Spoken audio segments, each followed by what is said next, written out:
Chapter 1593. With these worries in mind, Zhao Yun returned to her little thatched hut and used the afternoon to make raspberry jam. Raspberry jam wasn't difficult to make. She just added some white sugar, boiled it in a pot, and then mashed it. This way she could eat it for a few more days. For a child like Daodu, it could be used as a snack. Zhao Yun remembered that she liked to spread this jam on bread when she was young. It was especially delicious. However, there were too few fruits in this era. Otherwise, it wouldn't be bad to make some strawberry jam or blueberry jam. After Zhao Yun finished, she took a small spoon and scooped up a spoonful of raspberry jam and brought it to Daodu's mouth. Here, try it. See if mother's jam is delicious. Daodu obediently took a bite. His face was full of satisfaction, and his eyes narrowed into crescents. Mother, it's very delicious. This way it's sweeter than eating it directly. Zhao Yun smiled and patted Daodu's head. Of course. I added some white sugar so it's naturally sweeter. Mother made a lot for Daodu. These are all in these small bottles. If Daodu wants to eat, make some for yourself. Okay, mother. Daodu understands. Then, can Daodu help you take care of little sister now? Mother, go and get some fertilizer for the vegetable garden. If something happens to little sister, come and call mother, okay? Daodu patted his chest. Mother, of course. Leave it to Daodu. Daodu will definitely take care of little sister. Zhao Yun touched Daodu's smooth face, and a satisfied smile appeared on her lips. It was good to have a sensible son. Tian had just been breastfed and was lying quietly in the cradle. Although she didn't fall asleep, she didn't disturb Zhao Yun either. Her well-behaved appearance made one's heart ache. Actually, Daodu didn't really need to take care of anything. It was Daodu who was there to prevent any accidents from happening. Before Zhao Yun left, Daodu brought out a small stool and sat in front of Tian's cradle. He ate the raspberry jam that Zhao Yun had just made and glanced at Tian from time to time. Zhao Yun was relieved. She went to the wooden shed and took out a bucket of manure. Then she took out some manure to fertilize the vegetables in the vegetable garden. Unlike the 21st century, there were no organic fertilizers in ancient times, only human feces or animal feces. However, compared to the 21st century, the vegetables in ancient times tasted much more delicious after being fertilized with manure. It's just that the process of fertilizing makes people feel a little smelly. Zhao Yun endured the smell and hurriedly continued to fertilize. She fertilized all the vegetables in the small vegetable garden. Daodu looked after Tian like a warm little brother. Perhaps it was because she had slept for too long, but Tian lay in the cradle and stared at Daodu. She didn't feel sleepy at all. Daodu saw that Tian wasn't sleeping, so he teased her. What's wrong, Tian? Why aren't you sleeping today? Tian's mouth made a few sounds. Looking at Tian's cute little face, Daodu frowned. Tian couldn't speak, so he didn't know what Tian was trying to say. Little sister Tian, are you not feeling well? Blah blah. Tian's lips moved as if she wanted to say something. Chapter 1594. Blah blah blah. Tian made this sound again, but her little mouth was open. Seeing Tian like this, Daodu felt more and more that Tian wanted to eat the raspberry jam in his hand. Daodu's delicate eyebrows slightly furrowed. She pondered whether Tian, such a small child, could eat jam. Looking at Tian's expectant eyes, and seeing how delicious the raspberry jam was, he felt a little embarrassed if he didn't give it to Tian. After all, good things should be shared with a little sister. This raspberry jam wasn't something that could be swallowed in one's mouth. If Tian ate it, it wouldn't be much of a problem. With this thought, Daodu picked up a spoon, dipped it in a little bit of raspberry jam, and put it to Tian's lips. The child smelled the fruity fragrance and seemed to like it very much. She quickly licked it with her little tongue and rolled the raspberry jam into her mouth. After the raspberry jam on the spoon was finished, Tian made a ya sound. Seeing Tian smile, Daodu knew that Tian really liked it. Tian's little mouth continued to open, and she motioned for Daodu to feed her more. Seeing Tian's tender and cute appearance, Daodu couldn't refuse. He could only get another spoonful of raspberry jam and slowly feed it to her. The child seemed to like the taste and felt that it tasted better than goat's milk. Daodu fed it for a while, but Tian didn't seem to have any intention of stopping. She still opened her mouth to eat. Daodu sighed and educated Tian. Little sister Tian, you've already eaten a lot. You can't eat any more. Otherwise, if mother finds out, she'll definitely scold me. If you really want to eat, I'll secretly feed you next time when I have the chance.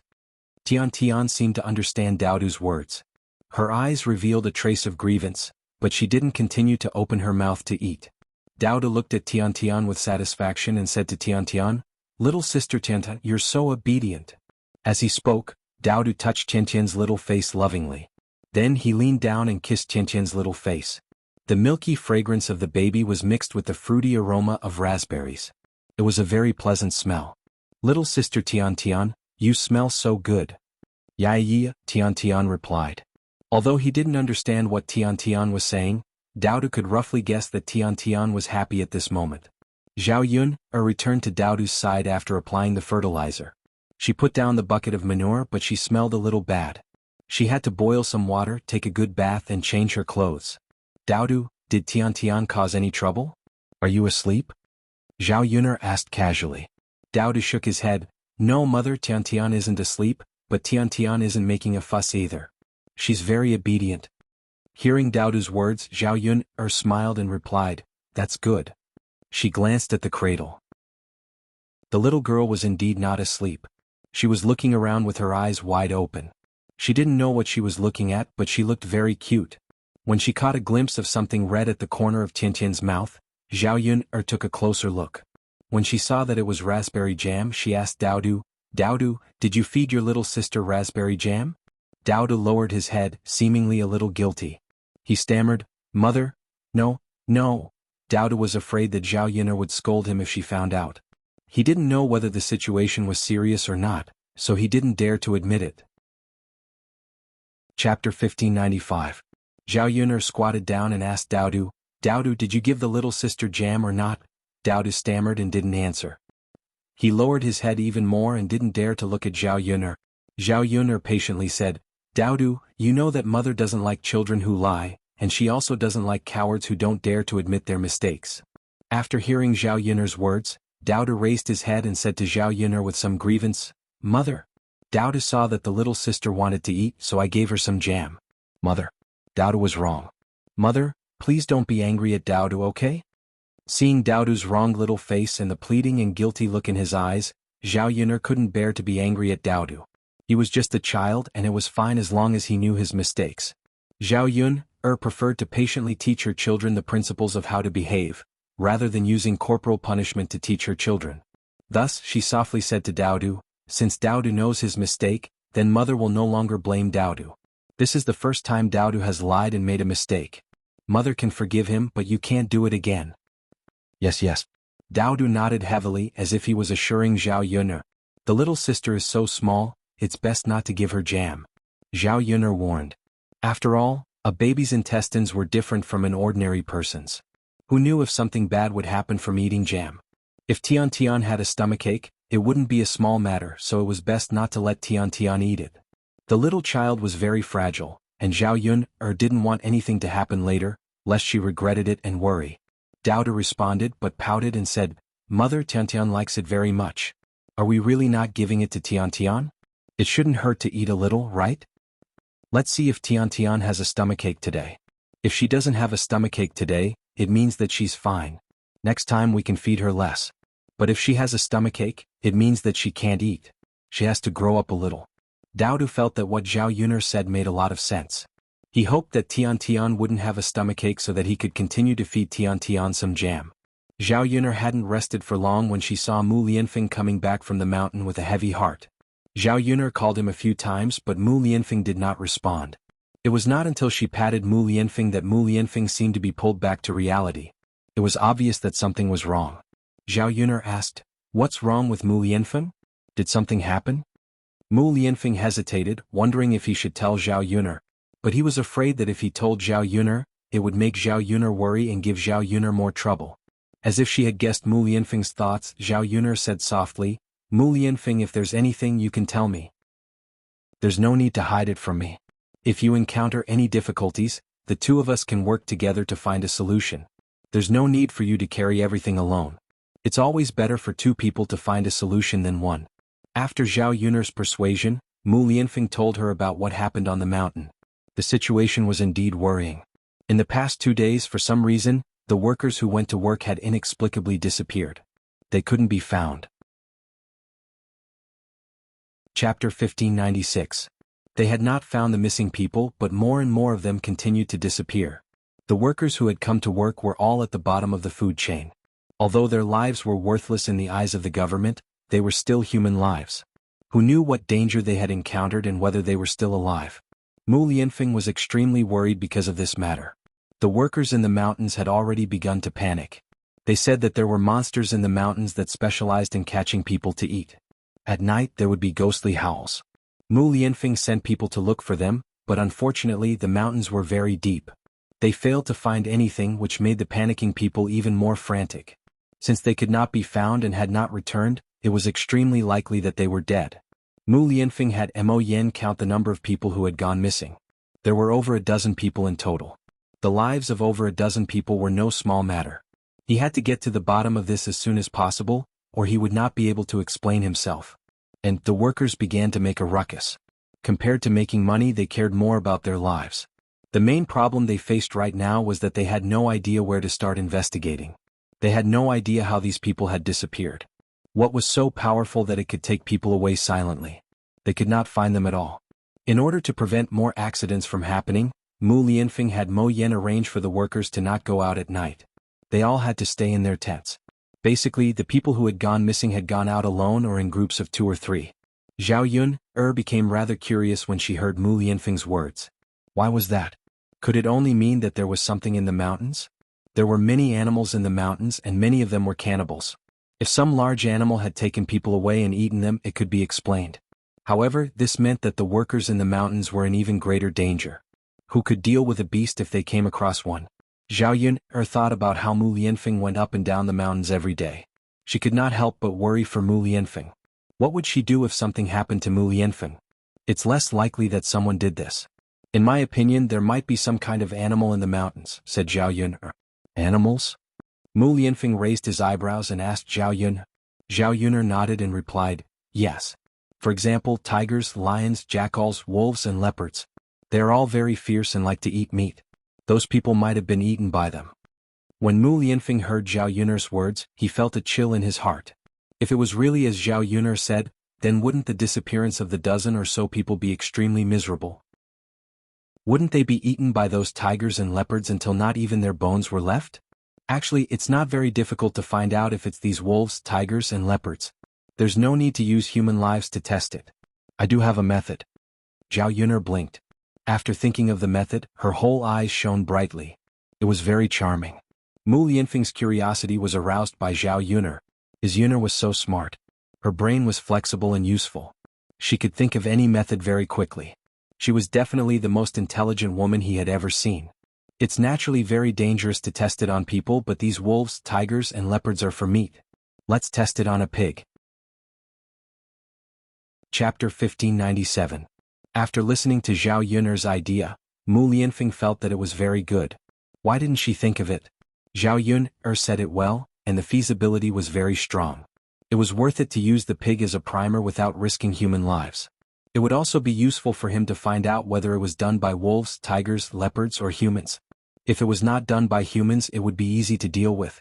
He just had to get rid of this strange thing. If it was done by humans, he had to continue to investigate, which was a little more troublesome.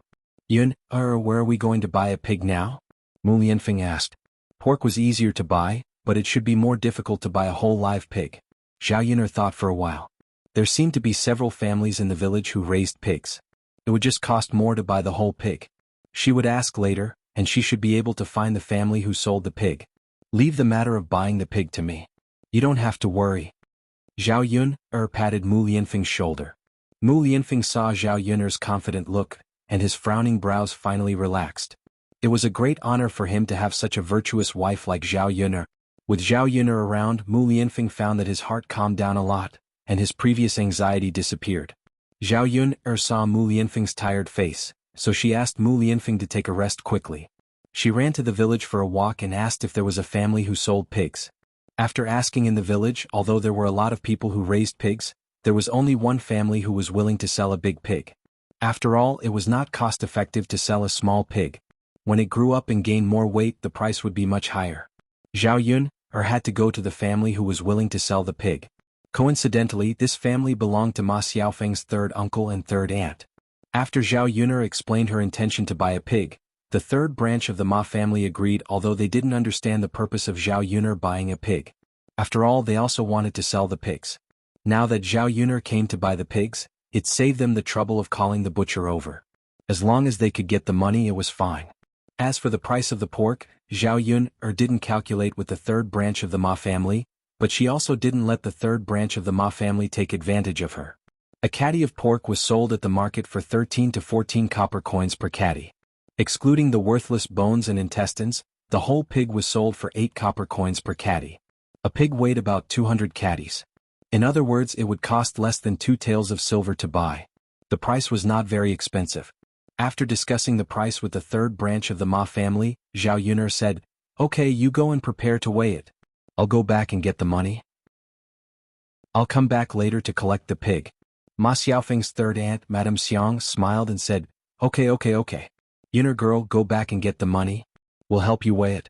We definitely won't underweight it. That's good. Zhao Yuner nodded and turned to walk in the direction of her home. After Zhao Yuner walked away, Madame Xiang hurriedly urged her husband Ma Wenhui, "I say, husband, quickly feed the pig something to eat."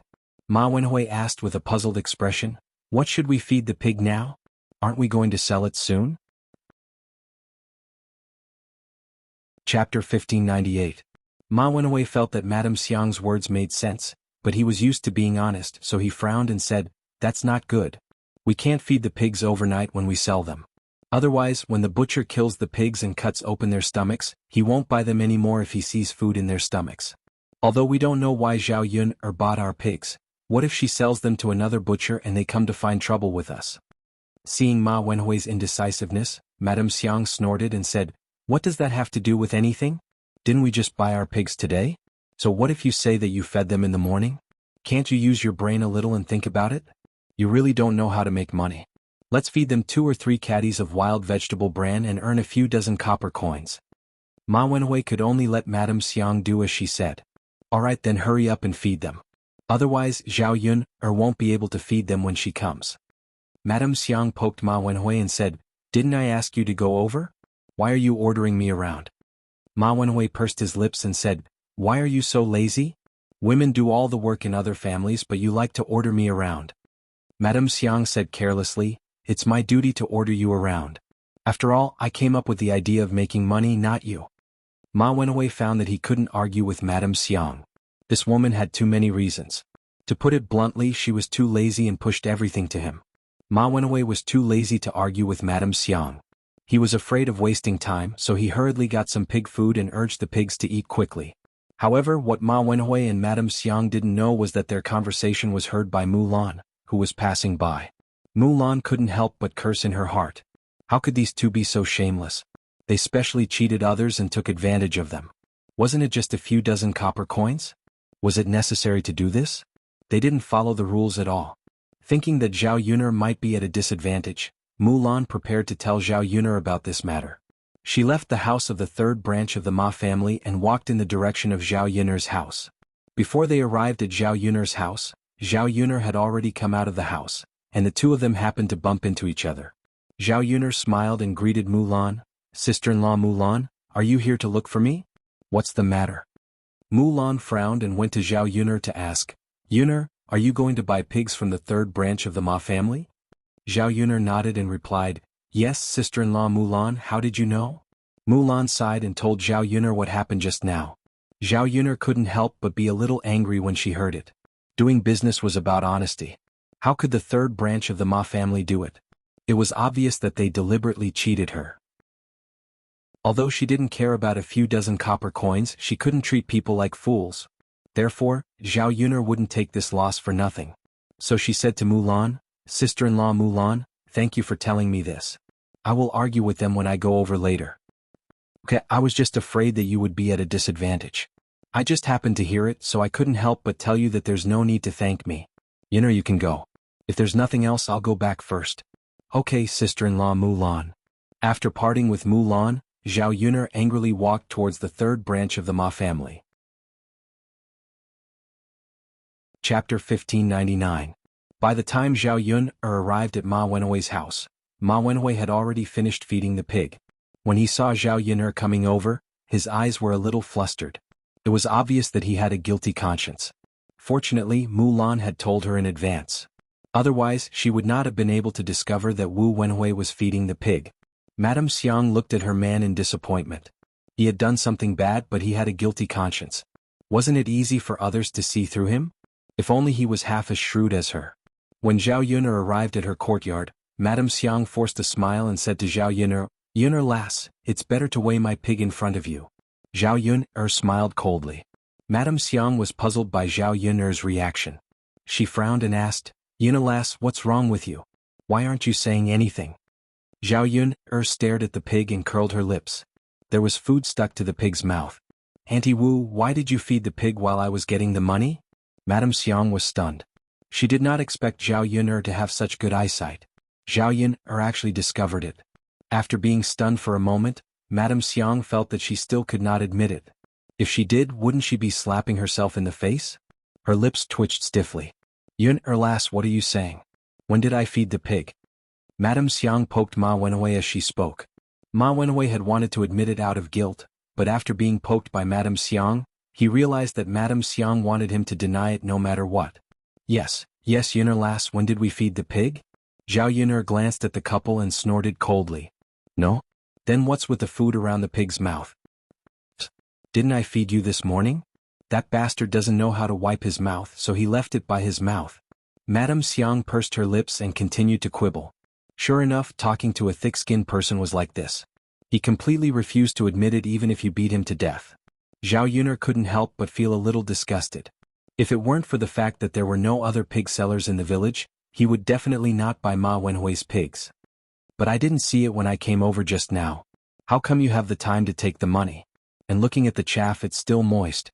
It should have just been stirred not long ago. How could it be this morning?" Zhao Yun'er deliberately said this, with the intention of blasting Ma Wenhui and his wife. As expected, when Ma Wenhui and his wife heard this, their faces turned ugly. Even if he wanted to quibble, he had no reason to do so. "Uncle Wu, Auntie Wu, doing business is all about honesty. Since you sold the pig to me, I'll give you as much as I deserve. But you can't cheat me like this. This meal of pig food will probably add 2 or 3 caddies to it, right?" Madame Xiang smiled embarrassedly, not knowing how to answer. It would have been fine if she hadn't been caught, but now that Zhao Yun'er had caught her, she couldn't help but feel very awkward. Ma Wenhui immediately apologized. "Yun'er lass, this is our fault. If you can't do it, just deduct 2 or 3 caddies of money." Madame Xiang seemed a little unhappy. She tugged at Ma Wenhui and said, "If you deduct 2 or 3 caddies, we'll lose a lot of money. This is our fault after all. What else is there to say? If they don't buy it, we won't be able to sell it at this price even if we find a butcher." Chapter 1600. Every year when his family sold pigs, there would be a lot of trouble. Now that they could sell the whole pig to Zhao Yun'er, it was both profitable and worry-free for their family. Therefore, Madame Xiang did not say anything and let Ma Wenhui say whatever he wanted. Anyway, she could not bring herself to apologize to Zhao Yun'er.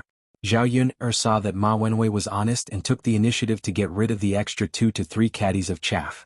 She nodded and said, "Okay, I'll continue to buy this pig. First, weigh it and deduct 3 caddies of weight." "Okay." Ma Wenhui answered straightforwardly. The pig weighed 218 caddies in total, so the price was 215 caddies. Zhao Yun'er paid and took Ma Wenhui's pig back. It was the first time that Zhao Yun'er had contact with a live pig.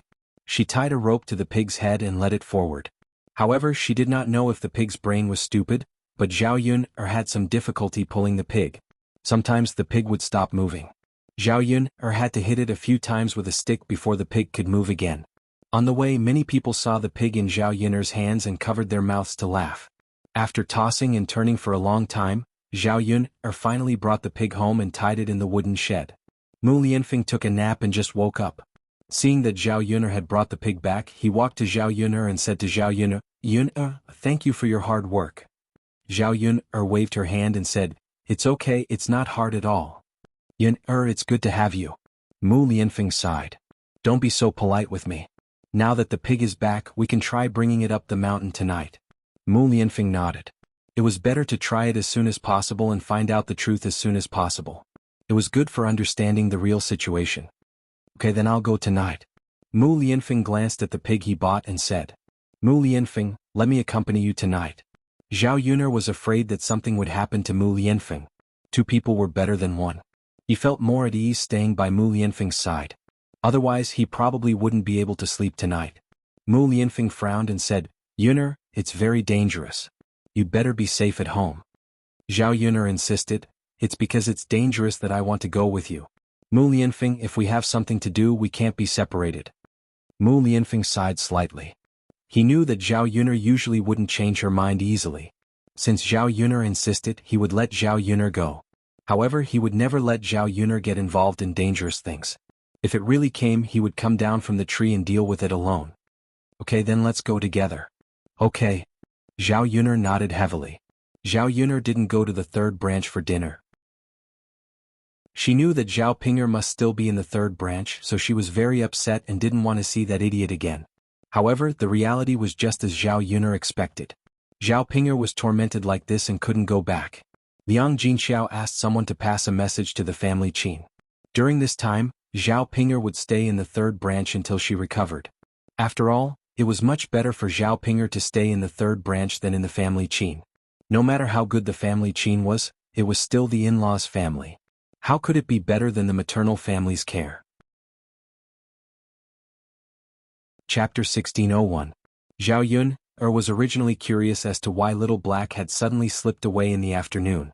Only now did he come back. Because of what Little Black had done to Zhao Ping, Little Black was probably afraid.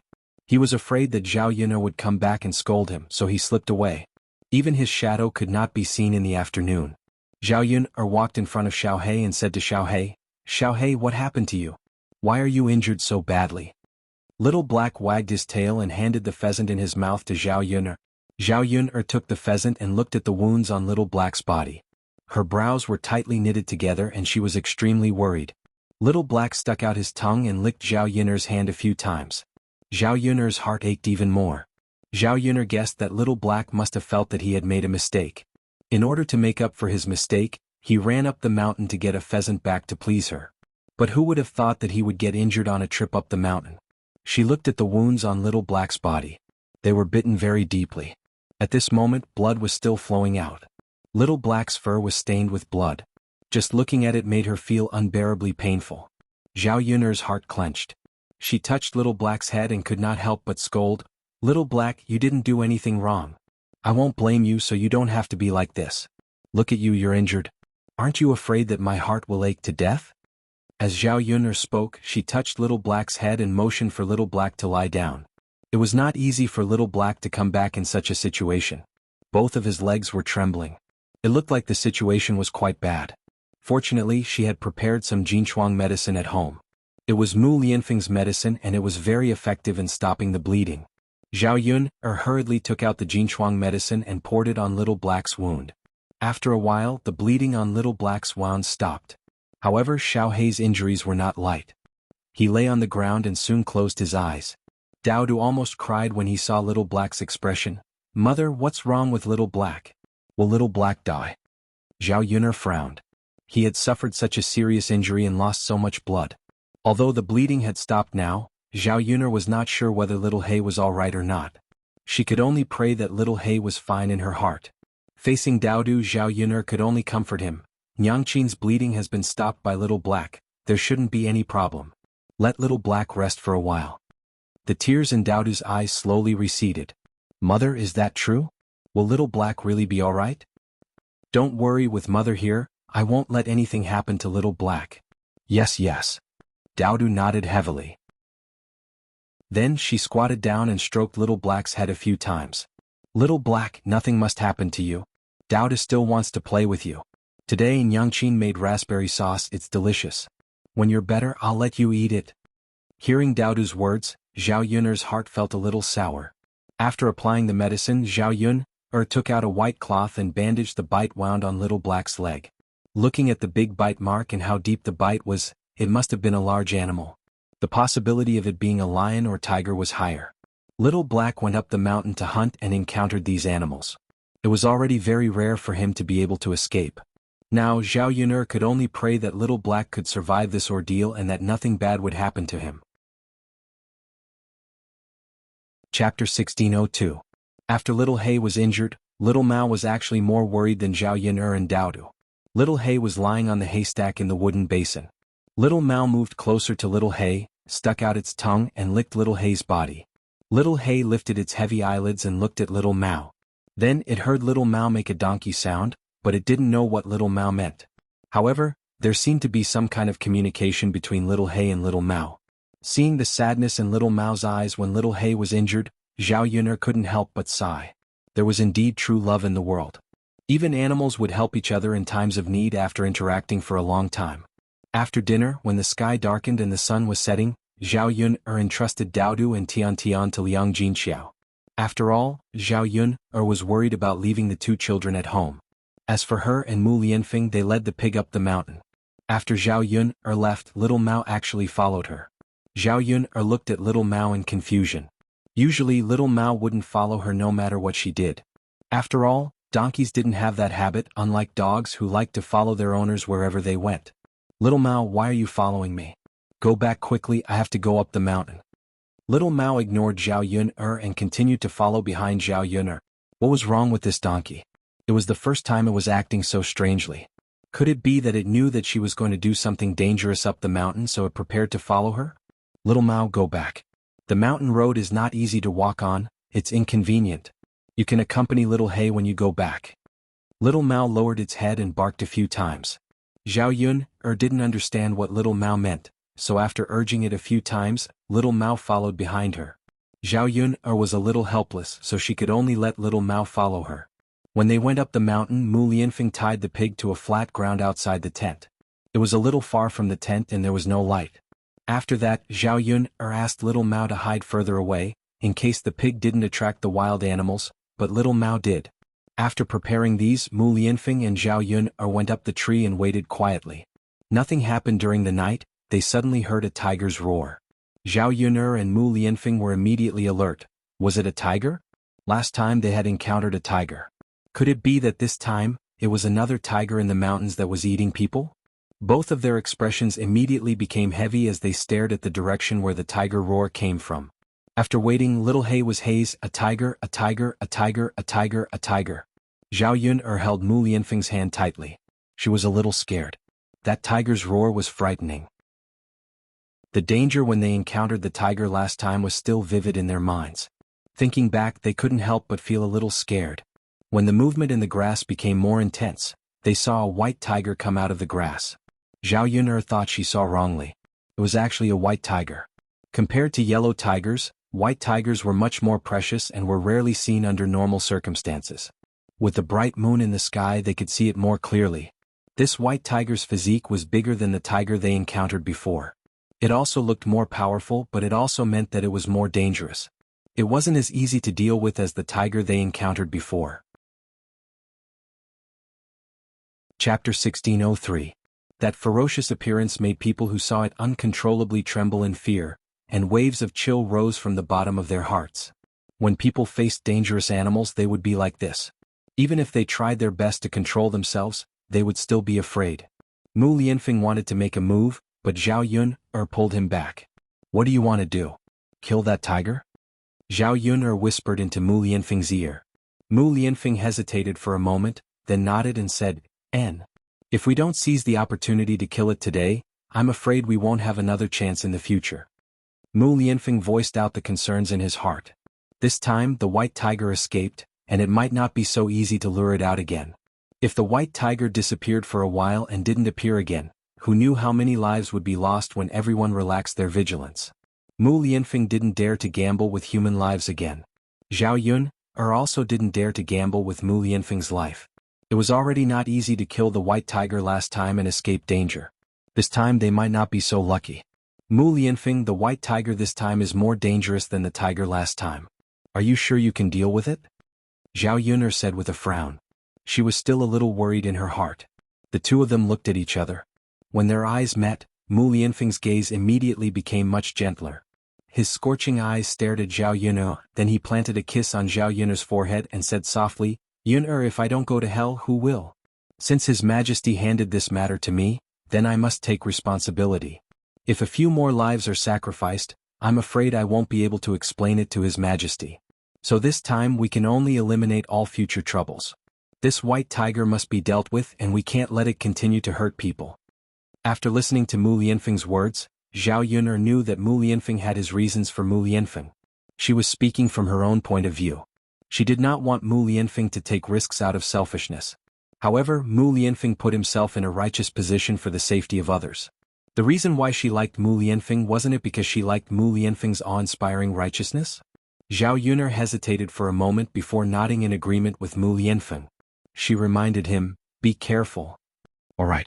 Mu Lianfeng gently went down from the tree and slowly walked towards the white tiger.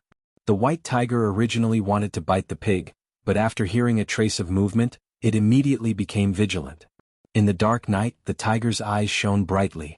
When Mu Lianfeng approached the white tiger, he tried to lower his voice as much as possible so as not to alarm the white tiger.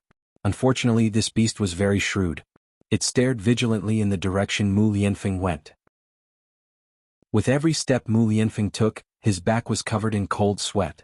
Zhao Yun'er, who was hiding in the tree, felt her heart tighten. She was afraid that the white tiger would become agitated and directly beat Mu Lianfeng to the ground. Mu Lianfeng felt that he had to end the battle quickly and take down the white tiger as soon as possible. If he waited for the white tiger to react, it would either run away or pounce on him. At that time he would be in a disadvantageous position and his life might be in danger. Pulling out a dagger from his sleeve, Mu Lianfeng suddenly rushed out. The white tiger noticed Mu Lianfeng's movements. It let out a deafening roar again, shaking people's hearts with lingering fear. The king of the forest was indeed the king of the forest. Even a roar could frighten people. Mu Lianfeng's body could not help but tremble. However, he did not withdraw his dagger and continued to stab the white tiger. Chapter 1604. Mu Lianfeng's dagger pierced into the white tiger's body. Originally, Mu Lianfeng wanted to hit the white tiger's head directly, just like when he killed the tiger before. He wanted to kill the white tiger with a fatal blow in the middle of its head.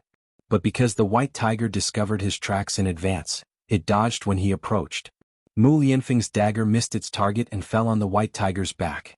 However, the pain from the dagger still made the white tiger restless. Mu Lianfeng couldn't pull out the dagger that he had inserted. And the white tiger's claws fiercely swung towards Mu Lianfeng.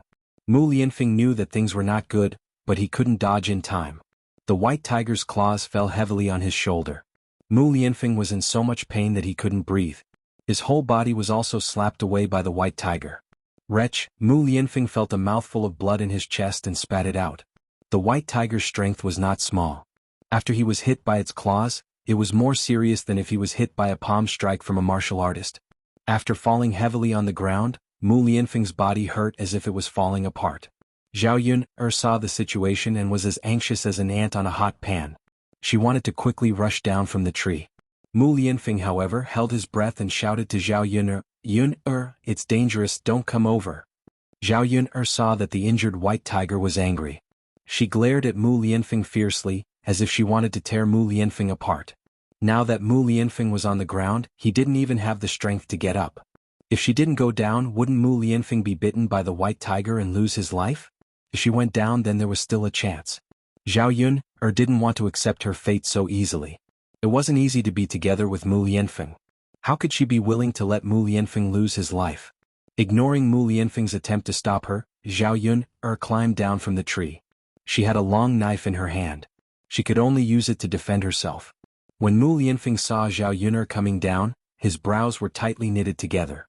With every step Zhao Yun'er took, his frown deepened. Zhao Yun'er moved to Mu Lianfeng's side and looked at the white tiger vigilantly. White tiger was probably seriously injured. It first licked its wounds, then its sharp eyes stared at Zhao Yun'er and Mu Lianfeng. Their originally stopped steps slowly moved towards Zhao Yun'er and Mu Lianfeng. "Yun'er, hurry up and leave. It's not too late." When Zhao Yun'er got close to Mu Lianfeng pushed Zhao Yun'er back, indicating for Zhao Yun'er to leave. "I'm not leaving." Zhao Yun'er pulled Mu Lianfeng stubbornly, trying to pull Mu Lianfeng up from the ground. Mu Lianfeng gently whispered into Zhao Yun'er's ear, "Yun'er, be good and leave quickly. It's okay if something happens to me, but if something happens to you, who will take care of Daodu in the future?" "Who said it's okay if something happens to you? You still have to take care of Daodu and me. You didn't take responsibility for the past few years. Don't tell me you don't want to take responsibility as a father and a husband in the future?" So Mu Lianfeng, I won't let anything happen to you, absolutely not. Even if there's danger, we'll face it together. I'm your wife, so I should know what it means to live and die together. Mu Lianfeng sighed. He was helpless against Zhao Yun'er's stubbornness. However, this white tiger was very ferocious. If Zhao Yun'er came again, he could have sacrificed himself, but now he might have to drag Zhao Yun'er along. Chapter 1605. Zhao Yun'er stared at the white tiger, and there seemed to be a raging fire burning between her and the tiger. The white tiger bared its fangs. Because it had suffered at the hands of Mu Lianfeng and was injured, it was more or less afraid of Mu Lianfeng. With every step the white tiger took, there was the sound of branches on the ground being trampled. Mu Lianfeng quickly protected Zhao Yun'er behind him. If the white tiger really wanted to attack someone, it would attack him first, not Zhao Yun'er. Zhao Yun'er looked up at Mu Lianfeng's side profile.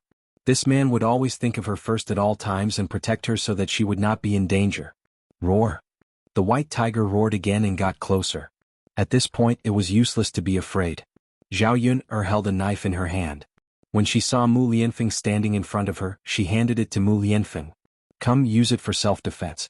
If this beast really catches up to it, give it another stab. Mu Lianfeng took the knife from Zhao Yun'er's hand. He was not as proficient in using a knife as a dagger, and he was not sure if he could hit the white tiger's vital points in one go. If he failed this time and angered the white tiger again, the white tiger would not be like it was now. It would enter a berserk mode. The white tiger seemed to be sure that Mu Lianfeng and Zhao Yun'er were not as good as it. It jumped and attacked Mu Lianfeng and Zhao Yun'er. Mu Lianfeng swung the knife in his hand, but the white tiger's body was unusually agile. It easily avoided Mu Lianfeng's attack. Instead, its front paw directly pushed Mu Lianfeng to the ground. Zhao Yun'er was also knocked out and fell to the ground. She struggled to support her body and finally fell to the ground. He saw Mu Lianfeng being pressed under the white tiger's body.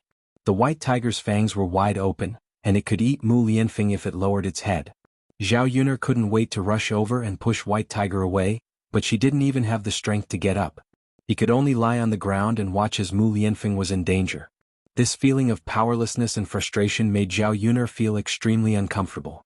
She was afraid that if she blinked again, Mu Lianfeng would become the white tiger's food. Don't eat him.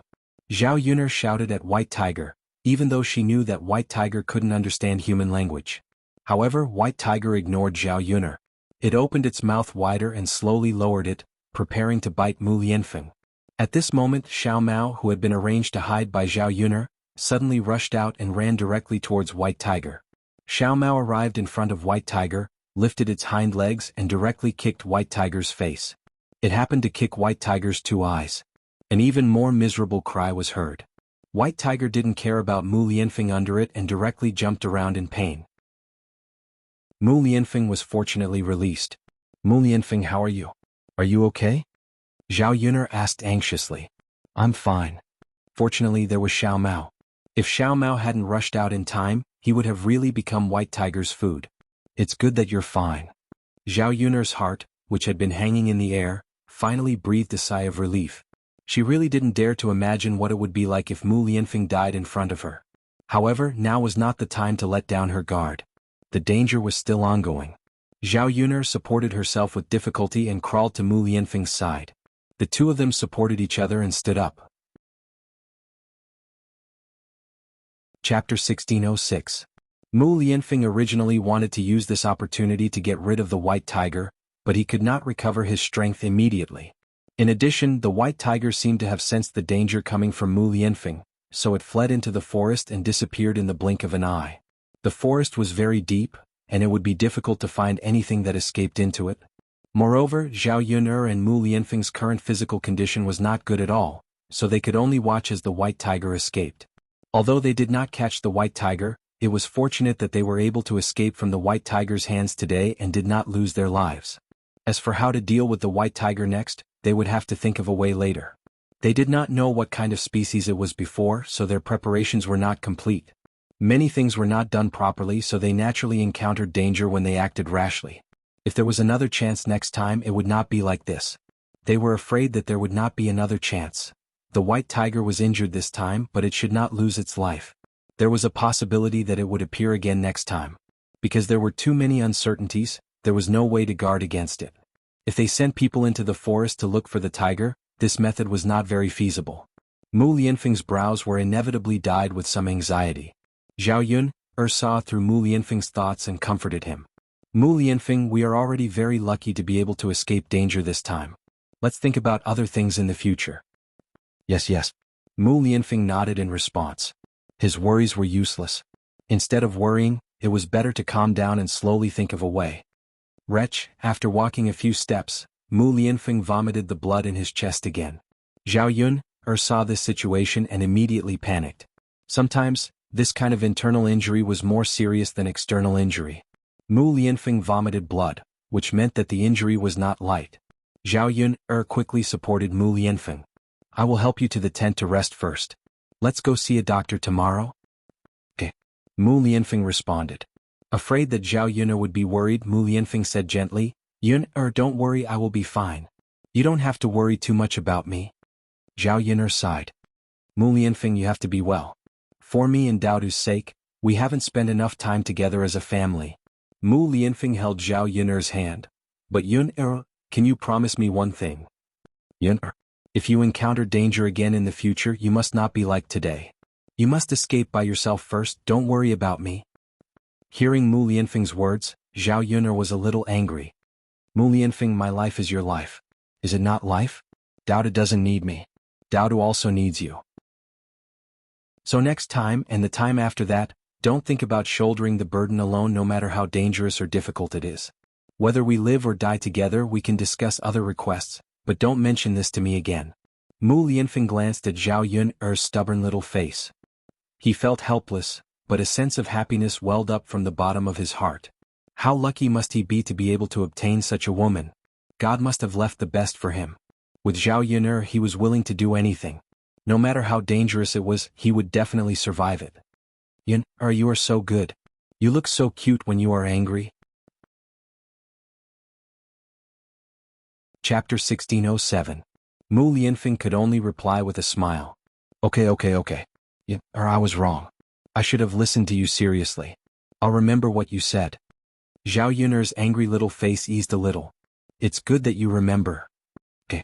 Zhao Yun supported Mu Lianfeng into the tent. Mu Lianfeng rested for a while, and his condition gradually improved. However, she still had to call a doctor to treat him. It's all thanks to Xiao Mao this time. Zhao Yun sighed. Previously, when Xiao Mao followed her up the mountain, she was not happy. She never thought that Xiao Mao would be so capable that it could even deal with a white tiger. The white tiger's eyes were badly injured by Xiao Mao. The eyes were the most sensitive part of humans and animals. If the eyes were injured, they could not see and could not launch any attacks. Xiao Mao had done a good job this time. When they returned, they must reward Xiao Mao well. Zhao Yun only had a few scratches and minor external injuries. Her condition was not as serious as Mu Lianfeng's, so it was not a big deal. The two of them did not stay in the tent for long. When Mu Lianfeng could almost walk on his own, they returned to the foot of the mountain. After all, they were worried about Daodu and Tian. They were also afraid that if they did not return, Daodu would be worried. In addition, it was more or less inconvenient to stay in the tent. As for Xiao Mao, it followed behind Zhao Yun and went down the mountain. Zhao Yun glanced at Xiao Mao. She was shrewd and wondered if Xiao Mao was transformed from a spirit. Otherwise, how could a donkey be so powerful? Xiao Mao, you're so awesome. Your hooves are so powerful. When we get back, I'll make you braised pork. Zhao Yun said with a smile as she patted Xiao Mao's head. Xiao Mao replied proudly. The expression on its face was very interesting. Come, let's go back. When they returned to the foot of the mountain, it was already late at night. Zhao Yun went to the third branch. The third branch had already turned off the fire and was asleep. Knowing that Tian and Daodu were asleep, Zhao Yun returned to her small, shabby thatched hut. It wouldn't be good to wake the two children up now. He could just pick them up tomorrow morning. Mu Lianfeng had already washed up and laid down, waiting for Zhao Yun to come back so that they could sleep together. Seeing that Zhao Yun did not bring the two children back, he asked, Are Daodu and Tian not coming back to sleep tonight? Zhao Yun shook her head and said, I'm not coming back. My mother has already fallen asleep with them. It's not good to wake them up after bringing them back. Mu Lianfeng nodded and replied, I see. That's even better. Zhao Yun froze for a second, then frowned and asked, What do you mean by this is better? The smile on Mu Lianfeng's lips deepened. but he did not continue to explain. Mu Lianfeng did not say anything, but that did not mean that Zhao Yuner would let him off so easily. Zhao Yuner went forward and asked, Mu Lianfeng, say something. What do you mean by this is better? Look at your lewd smile. There must be something. Zhao Yuner's words left him speechless. This was the first time he had heard someone call him lewd. Say it. What were you thinking just now? What do you mean by this is better? Zhao Yuner questioned, her attitude tougher than before. Mu Lianfeng had no choice but to say, okay, I'll say it. That's a good boy. Zhao Yuner's serious face was no longer as tense. Yuner, come closer. I'll tell you. Mu Lianfeng said gently. Although Zhao Yuner was a little confused, she still went over very cooperatively. Chapter 1608. Zhao Yuner felt a huge body pressing down on her, and a fresh smell of fragrant grass rolled into her nose. This smell was the smell of Mu Lianfeng's body. The two people's eyes met, and their faces were suddenly very close. Zhao Yuner's face suddenly turned red. She didn't expect Mu Lianfeng's sudden action. What are you going to do? Zhao Yuner asked nervously. Although the two of them had been sleeping in the same bed these days, and there was a lot of time to sleep together, this was the first time Mu Lianfeng had done this. When the whole body pressed down on her, Zhao Yuner felt that her body was stiff, and it became a little difficult to breathe. Mu Lianfeng, get off of me quickly. Seeing that Mu Lianfeng didn't speak, Zhao Yuner urged again. Mu Lianfeng shook his head, indicating that he didn't agree. Pervert. Zhao Yuner's face turned red, and she scolded in a low voice.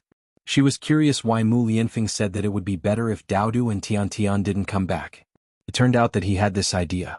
The two children were not at home, so he could do anything to her unscrupulously. Sure enough, they were all the same. No matter how serious they looked on the surface, they were actually a little perverted. No. Mu Lianfeng flatly refused, and he had no intention of moving away from Zhao Yuner. Zhao Yuner bit her lower lip angrily. This guy was playing rogue with her. Knowing that Mu Lianfeng was injured, and it was an internal injury, Zhao Yuner didn't dare to resist. She was afraid that Mu Lianfeng would be hurt, but she was unwilling to let Mu Lianfeng like this. Could it be that she really wanted to let Mu Lianfeng take advantage of her? Mu Lianfeng. Stop fooling around. I'm not messing around. Mu Lianfeng bent down and stared at Zhao Yuner below him. His gaze gradually became hot. And you said you weren't messing around? Yuner, don't you like me? Zhao Yuner was startled. What nonsense was this guy talking about? When did she say that she didn't like it? Mu Lianfeng saw that Zhao Yuner did not speak. He knew that Zhao Yuner liked him, and a satisfied smile appeared on his lips. Although his lips were on Zhao Yuner's lips, Mu Lianfeng tossed and turned, as if he wanted to swallow Zhao Yuner into his stomach.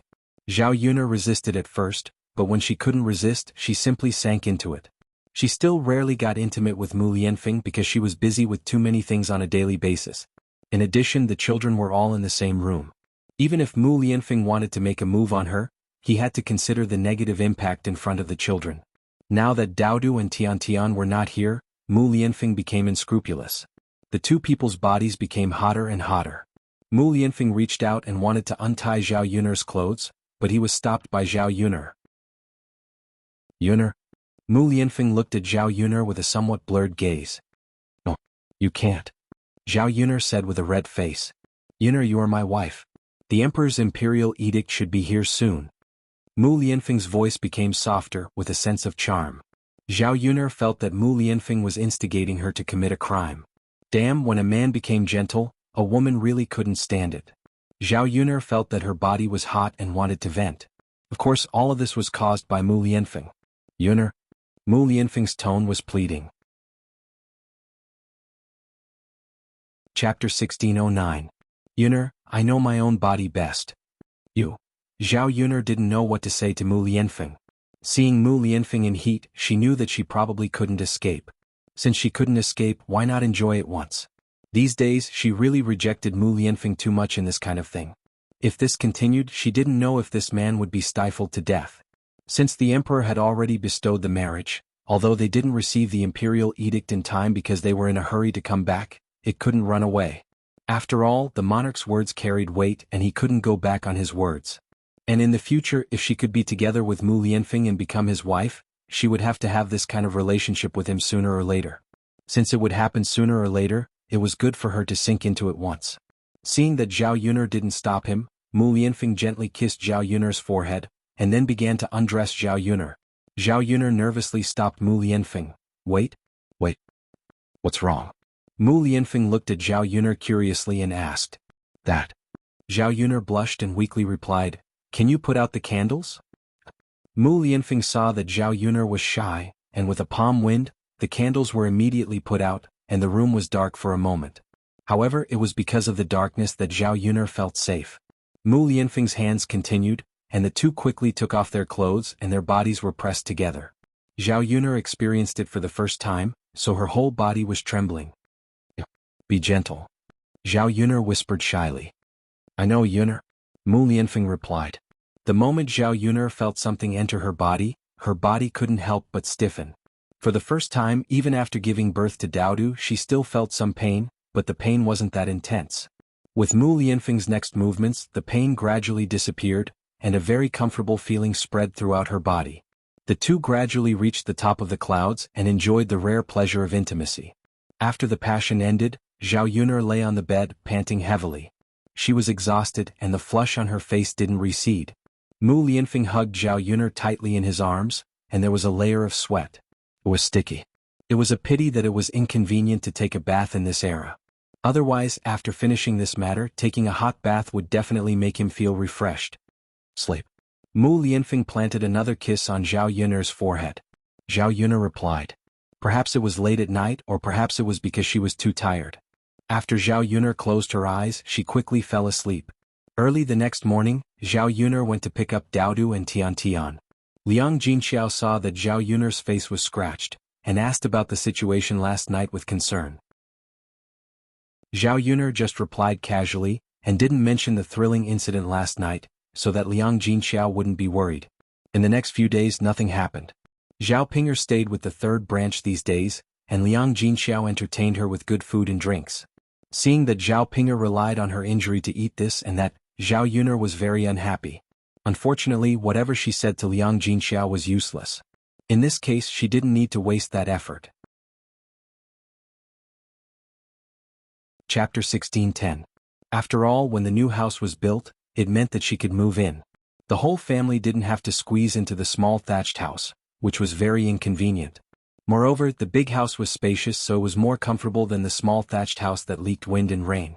After Zhao Yuner's house was built, she bought some candies from the town. Generally, when the villagers finished building a new house, they would stand on the roof and sprinkle some candies as a celebration to add joy and luck. This was a traditional custom in the village. Zhao Yuner didn't want to save money, so she bought some candies. Of course, firecrackers were also necessary for the building to be completed. Zhao Yuner also bought some firecrackers back. In the morning, when the villagers found out that Zhao Yuner's house was going to be completed, they rushed to Zhao Yuner's new house to join in the fun. When the candies were scattered, they could more or less snatch some. One had to know that the villagers were very poor, so how could they be willing to spend money to buy candies to eat? It was also good to snatch a piece of candy and give it to the children at home. Usually, the villagers didn't pay much attention to Zhao Yuner's new house. They thought that something good could be built when the foundation was at the foot of the mountain. When they came to see Zhao Yuner's house, they realized that they were wrong. Zhao Yuner's house was built with at least 7 or 8 rooms. It looked very imposing.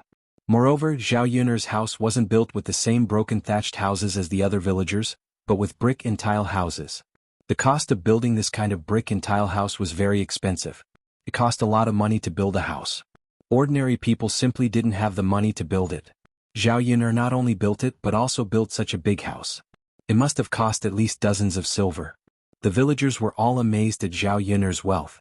In the future, the richest family in the village would be Zhao Yuner's family. But thinking about it, Zhao Yuner was now hooked up with Mu Lianfeng, and Mu Lianfeng was the current heir apparent. Naturally, it was impossible for him to be poor. In addition to the beautiful brick house, Zhao Yuner's walls were painted with white lime, which looked refreshing and bright. It was even more beautiful than the houses in town. If he lived in such a house, it would definitely be very comfortable. Unfortunately, ordinary villagers like them had no money. Not to mention building a big house like Zhao Yuner's house, it was already good enough to have a few more ordinary thatched huts. Every family in the village lived together, and there were no extra rooms for people to live alone. The villagers were talking about Zhao Yuner's house. Most of them were sighing that old Zhao's family was rich and their lives were getting better and better. In the morning in the courtyard of old Zhao's house, Feng Zhangxia greeted Xin Pan. When Yun'er's house is finished, they will set off firecrackers and scatter candy. It will be very lively. Do you want to go out and join in the fun? Let's bring Yang Yang along and we can grab more candy for Yang Yang to eat.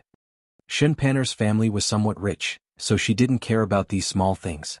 What she hated the most were the villagers who stared at some worthless things and treated them like treasures. Her mother-in-law, Feng Zhangxia, was the same, but Xin Pan couldn't say anything to Feng Zhangxia. If she offended Feng Zhangxia as the daughter-in-law, her life in old Zhao's house wouldn't be easy. Chapter 16:11. Xin Pan couldn't help but refuse. She knew that Feng Zhangxia wouldn't say anything if she used Zhao Yangyang as a shield. Sure enough, as soon as Xin Pan finished speaking, Feng Zhangxia's eyes turned. After thinking about it, she felt that Xin Pan's words made sense, so she said to Xin Pan, you're right. When the time comes, there will be too many people and it won't be good for Yang Yang to go. If he gets hurt accidentally, it'll be too late to cry. Xin Pan nodded. Yes, so mother, you should go. I'll take care of Yang Yang at home. Feng Zhangxia quickly nodded. Okay. Then I'll go with Yang Yang. When the time comes, I'll grab some candies to satisfy Yang Yang's cravings. I haven't bought anything good for Yang Yang to eat during this time. Feng Zhangxia muttered. Xin Pan pursed her lips and didn't say anything. She was dissatisfied with Feng Zhangxia's behavior during this time. Because Zhao Qianhu and Jinju were about to get married, there were a lot of things they needed to spend money on. It would be a huge expense when the time came. Because Feng Zhangxia wanted to save money, she had been living frugally during this time. She couldn't bear to spend money on good things and was even stingy with Zhao Yangyang. Xin Pan began to worry. If Feng Zhangxia was already like this, when her second sister-in-law married into the family in the future, the family would be even tighter. She didn't know how stingy Feng Zhangxia would be. Moreover, Zhao Qianhu wasn't as capable as Zhao Qianhu. As his mother, Feng Zhangxia would naturally make more plans for him. She would probably give whatever money she had to Zhao Qianhu and Jinju. She wouldn't think about Xin Pan and Zhao Tianlong. Xin Pan was annoyed at this thought. Even if she was dissatisfied, she couldn't say anything. After all, it wouldn't be good for her if things got out of hand and they split up. She had to find someone to take care of her and Zhao Yangyang. Otherwise, who would wash their clothes? Who would cook for them? Did she have to make him do it himself? That wouldn't do. She wasn't born to be a country bumpkin. However, everything would be fine after a while. When Zhao Tianlong came back, she would talk to him about splitting up. If Zhao Tianlong could pass the imperial examinations, he would be able to become an official in the future and his family would be rich. Zhao Tianlong could take care of his parents after he became rich, but he couldn't possibly take his younger brother and sister-in-law with him, right? Xin Pan didn't want to let anyone take advantage of her. Although they were brothers, there were some things that they had to be clear about. Yes, mother. Thank you for your hard work, mother. Xin Pan replied resentfully. It's no trouble at all. Mother would also join in the fun if she went. Little girl Pan, it's actually quite lively. You can go out and take a look. Take Yang Yang and stand further away. You shouldn't get hurt. Xin Pan shook her head and refused. Mother, you can go. I won't go. Feng Zhangxia didn't insist. All right then, mother will go now. After saying that, Feng Zhangxia walked out of the room. At this time, Hua Chunhua happened to be in the yard. Feng Zhangxia called out to Hua Chunhua, Mother, Yun'er's house has been built. It will be very lively when they put down the firecrackers and sprinkle the sugar. Do you want to go and have a look? The two of us can go together. Hua Chunhua snorted coldly, her face full of displeasure. Feng Zhangxia asked curiously, Mother, what's wrong with you? Are you unhappy? Chapter 16:12. Feng Zhangxia became even more curious and asked, Mother, why is that? Why don't you go? The house that third brother built belongs to the eldest brother. There are at least 7 or 8 rooms. I'm afraid that there's only one house in our Shuilan village. After all, it has something to do with our old Zhao family. We'll be honored if we go. Hua Chunhua's expression became even uglier. She replied coldly, It has something to do with our old Zhao family? What can it have to do with us? They built such a big house for us to live in? Now that the third branch has achieved great success, what benefits do we get? Did they think of us? Hearing Hua Chunhua's words, Feng Zhangxia smiled embarrassedly. Mother, there's nothing we can do about it. Our old Zhao family separated from the family. Moreover, that house doesn't belong to third brother and third sister-in-law. It was built by Yuner. Then it has something to do with Yuner. We can't think of it. The more Feng Zhangxia said, the angrier Hua Chunhua became. That's reasonable, but they can't do that. I'm that girl's elder, right? Let's not talk about other people. Shouldn't they take me and her grandfather to live there? Isn't it just a matter of a house? Hearing Hua Chunhua's words, Feng Zhangxia finally understood why Hua Chunhua was angry. In the end, Hua Chunhua cared about her reputation. The third branch built such a big house. Everyone in the village was talking about how good the house was. In the end, Hua Chunhua as the grandmother couldn't live in it. She could only look at it. Naturally, she was unhappy. After all, a big house was more comfortable than a shabby thatched hut. Feng Zhangxia comforted her. Mother, why are you angry about this? Why don't you talk to third brother? He's a filial person and will definitely listen to you. When the time comes, third brother will nod and agree. Then you can live in it, right? Hua Chunhua was silent for a moment. Feng Zhangxia's words made sense. He would tell Zhao Wenhua about this later. Zhao Wenhua was Zhao Yuner's father. Could it be that he did not have any dignity in front of Zhao Yuner? You still can't make up your mind? All right, I'll talk to third brother about it later. Well, third brother is in the big house now. Let's go and have a look. It's rare to see such a lively thing in the village. Hua Chunhua nodded in agreement. All right then. It's good to go out for a walk and get some exercise. It's really boring at home. Haha, that's right. Mother, you should go too. Maybe the two of us can snatch more candies back and then we can snatch more for Yang Yang. The reason why Feng Zhangxia pulled Hua Chunhua over so eagerly was that she wanted more people and more hands to snatch the candies. Otherwise, she would not have wasted so much time talking to Hua Chunhua. Then let's go, Hua Chunhua mumbled. Ah, all right. The two of them ran in the direction of Zhao Yuner's newly built big house. Meanwhile, Zhao Ping'er overheard the conversation between Hua Chunhua and Feng Zhangxia. Zhao Ping'er was very excited when she heard about the candies. She quickly got out of bed. Everyone was running to snatch the candies. Naturally, she could not be left behind. Chapter 16:13. Mother, I heard that father has finished building the house. He's going to set off firecrackers and scatter candy later. Zhao Ping'er mumbled. Liang Jinxiao nodded and said, yes. Ping'er, what's wrong? Mother, I want to go too. Liang Jinxiao frowned and said worriedly, Ping'er, what do you think you're going to do? You can only lie down at home like this. Otherwise, if you pull on the wound on your body, what should we do? Zhao Ping'er pursed her lips and said, Mother, I'm fine. I've rested for so many days. I won't get hurt if I'm careful. Liang Jinxiao was still worried. Ping'er, what if you get hurt? Actually, there's nothing to see. It's just setting off firecrackers and scattering candy. Mother, I'm going because I want to snatch the candy. Zhao Ping'er muttered. Upon hearing that Zhao Ping'er wanted to snatch the candy, Liang Jinxiao stopped her even more. Ping'er, what's the point of snatching the candy? Later I'll ask Yuner to leave some for you to eat. Zhao Ping'er said disdainfully, Mother, Zhao Yuner is so stingy with me.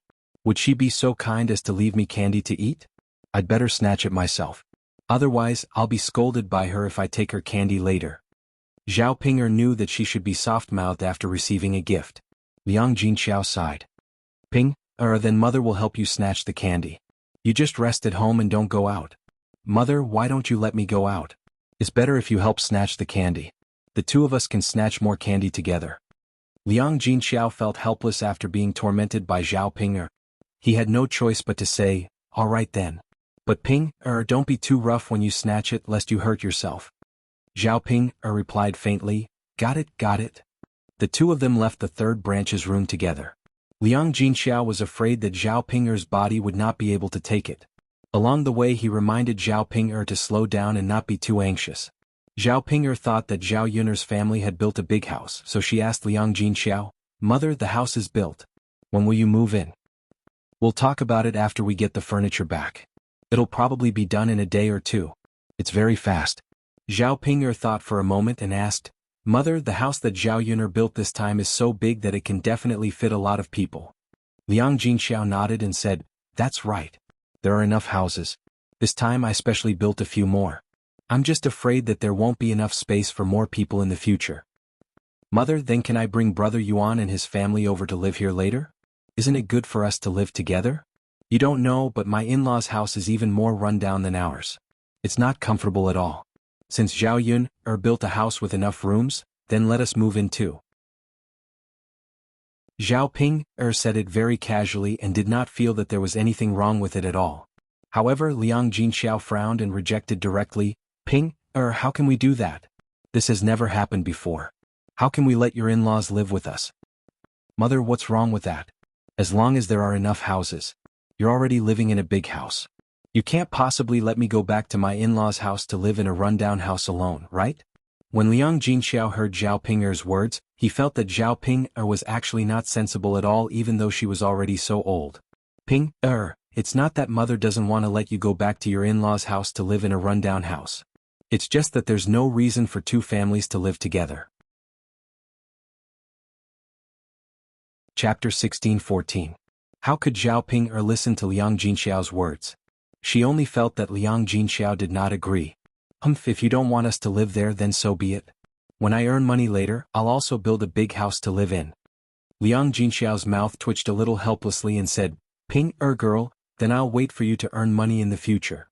After walking for a while, the two finally arrived in front of Zhao Yun's newly built house. Although the house was built at the foot of the mountain because the foundation was leveled, it looked good. In particular, the courtyard was quite big.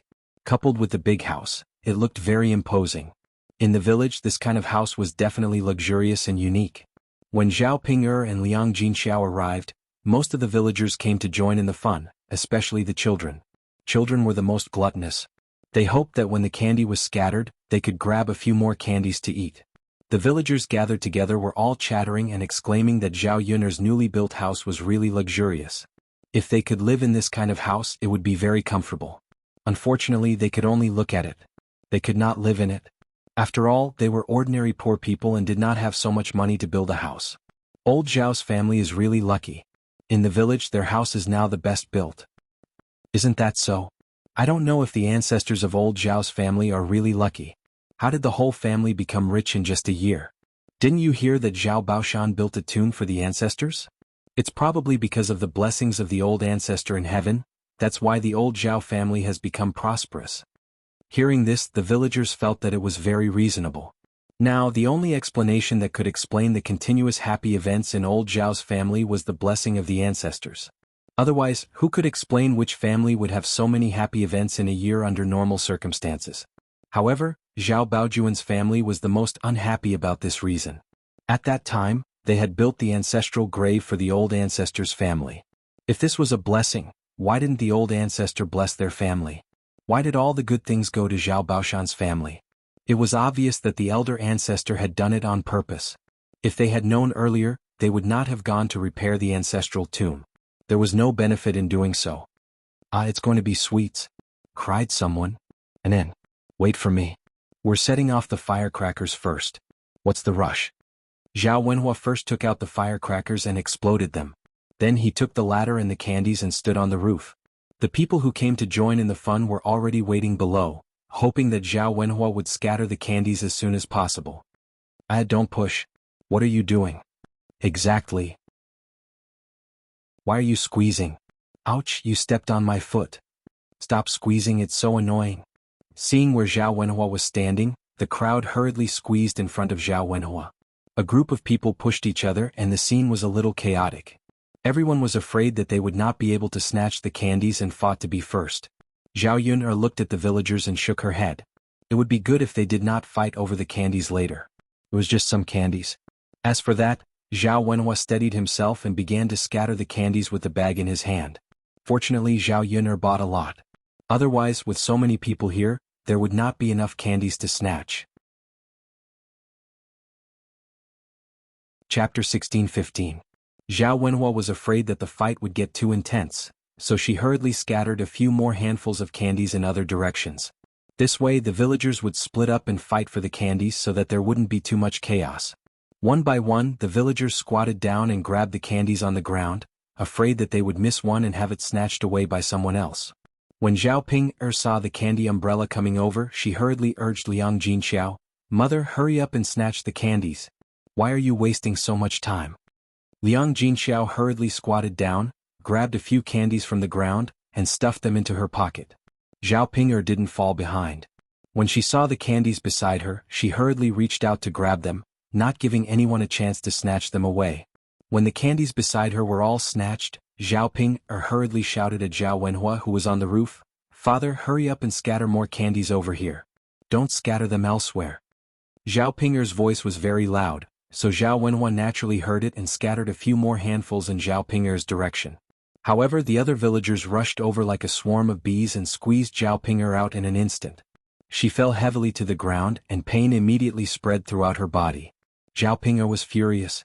When she saw the candy beside her, Zhao Ping'er ignored the pain and hurriedly reached out to grab it. However, when Zhao Ping'er was about to grab it, it was already too late. Another child's hand was faster than Zhao Ping'er's and snatched the candy from Zhao Ping'er's hand. Zhao Ping'er angrily glared at the child who snatched her candy. This child was none other than Tai Chue, her young madam's precious grandson. Zhao Ping'er frowned. If she didn't see wrongly, it was her Mayam who pushed her out with her buttocks. Now her grandson was snatching her candy again. Zhao Ping'er couldn't take it anymore and exploded. "You brat, hurry up and return the candy to me. Who told you to snatch it from me? You sure have guts." Zhao Ping'er said angrily to Iron Hammer. Her face was cold and she looked very angry. Iron Hammer ignored Zhao Ping'er completely. Instead, he stuck out his tongue at Zhao Ping'er and said, "I'm not giving it to you. I'm not giving it to you. What I snatched is mine. Why should I give it to you?" Zhao Ping'er became more and more angry. A little brat dared to be so presumptuous in front of her. He really didn't put her in his eyes.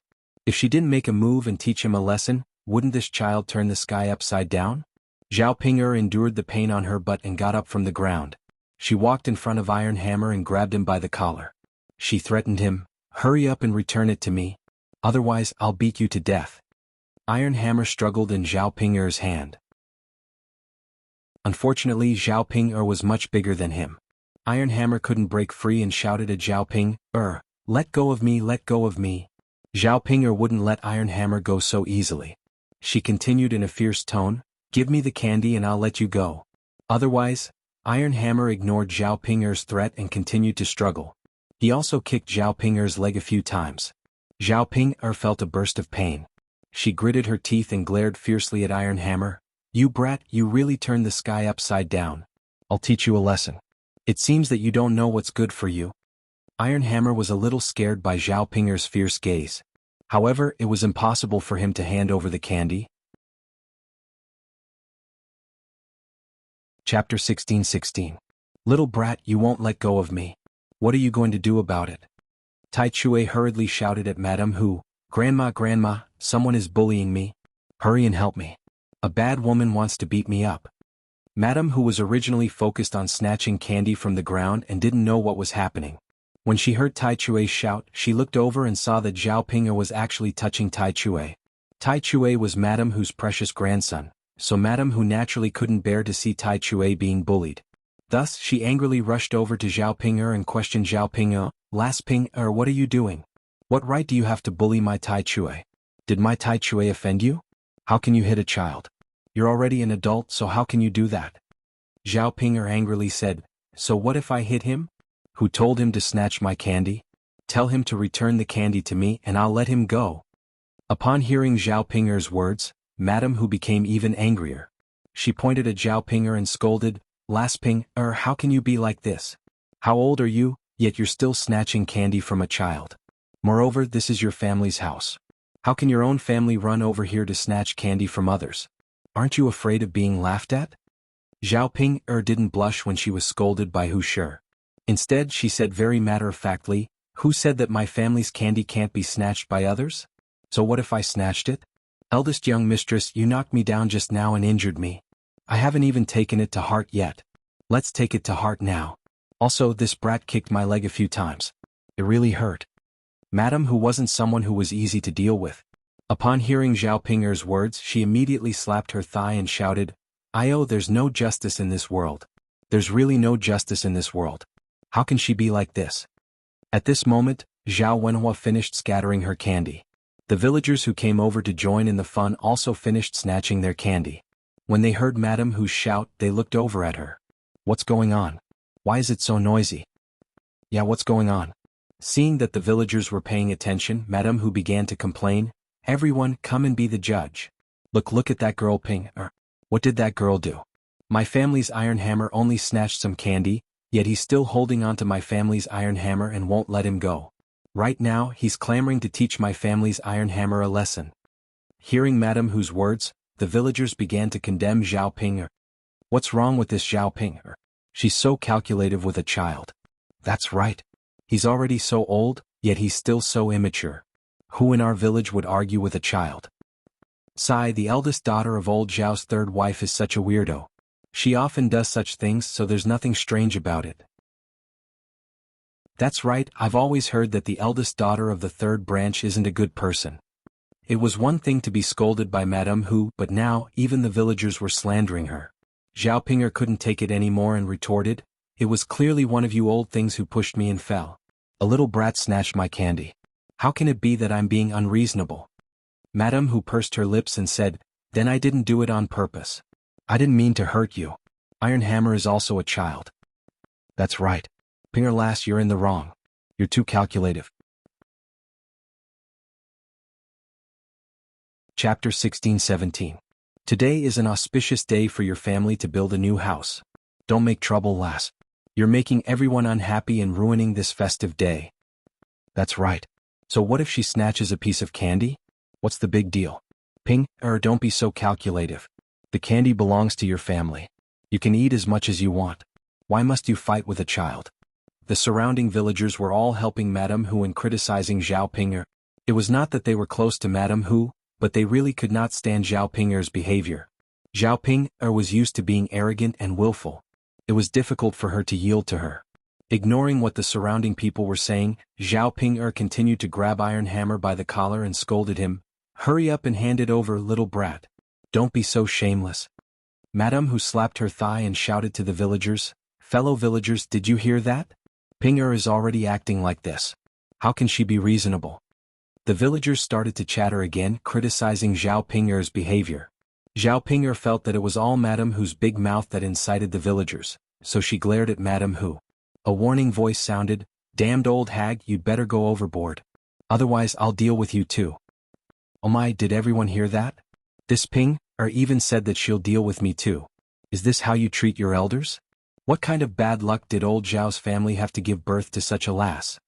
Zhao Pinger frowned. She already had a bad reputation for taking advantage of others. After Madame Hu made such a fuss, she reckoned that she would be criticized even more in the future. Thus, she felt like she had nowhere to vent her anger.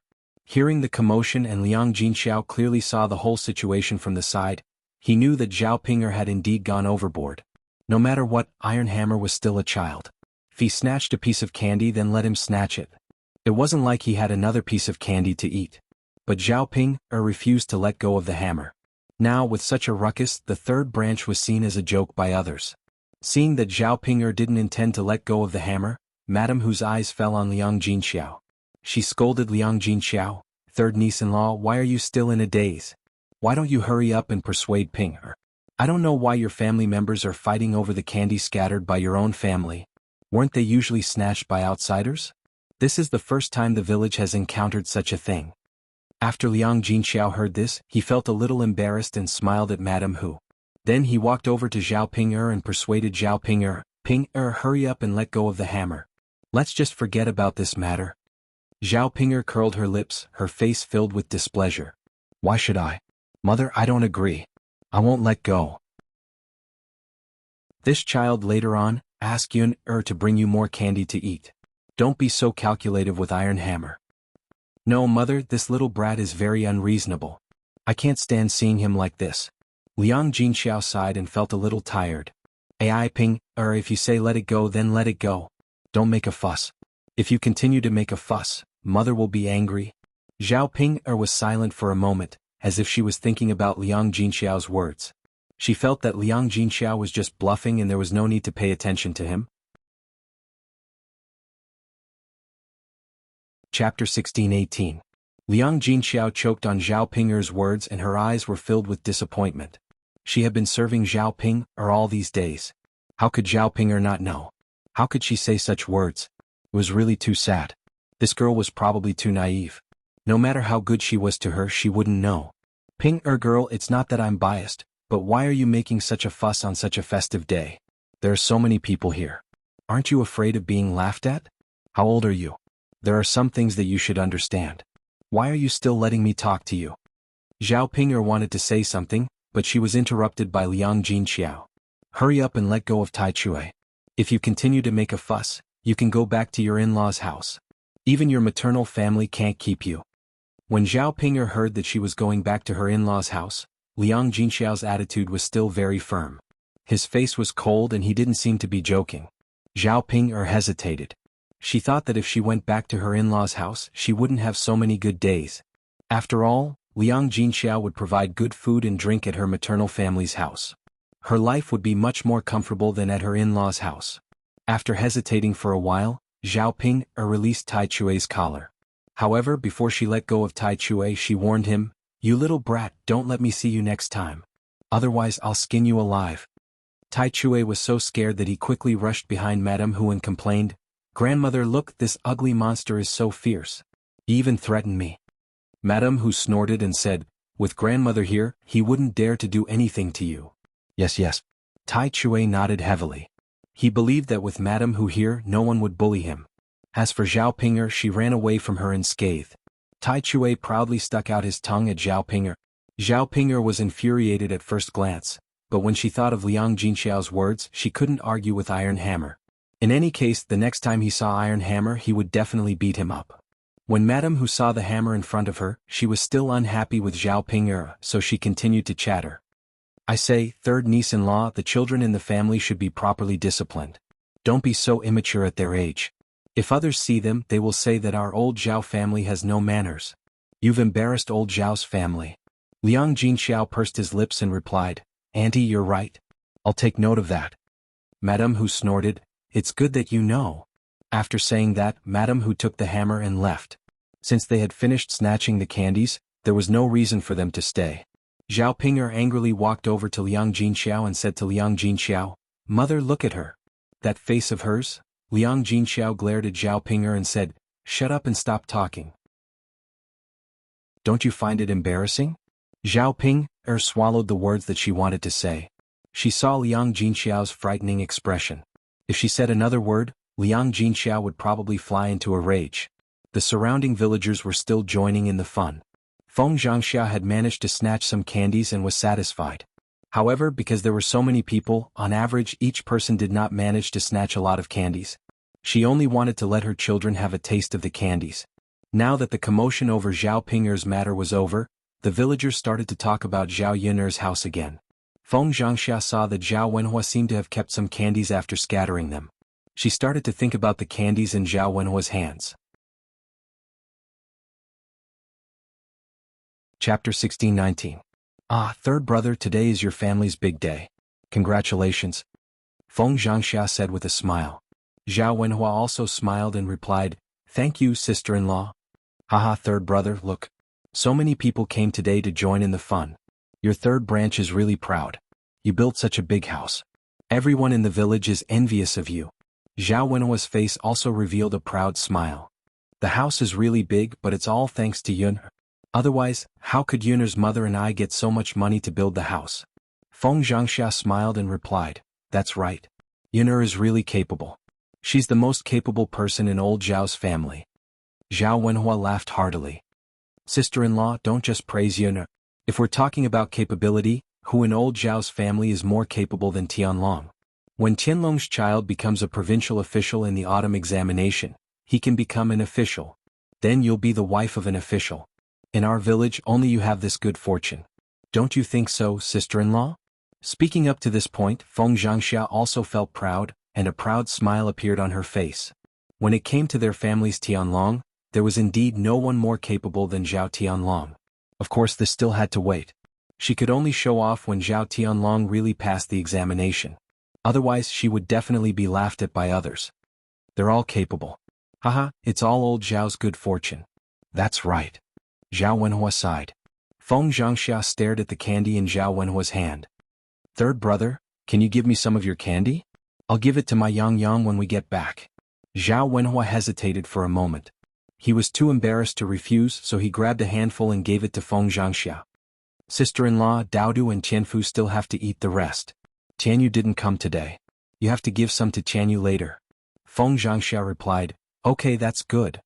It was enough to give her a handful of candies. Anyway, it was a profit. At this time, not far away, many old ladies from the village surrounded Hua Chunhua and said, Aunt Hua, you are really lucky. You can live in such a big house later, right? Yes. Auntie Hua, I really envy you for being able to live in such a big house. All of us are working hard for the sake of the younger generation. Only you are the most fortunate. How many people would be envious if they could enjoy a good life in their later years? Hua Chuanhua's expression immediately turned ugly when she heard that. Feng Zhangxia saw Hua Chuanhua's eyes and knew what Hua Chunhua was thinking. She pulled Zhao Wenhua to Hua Chunhua and said, Mother, tell third brother to move a room for you and father to live in.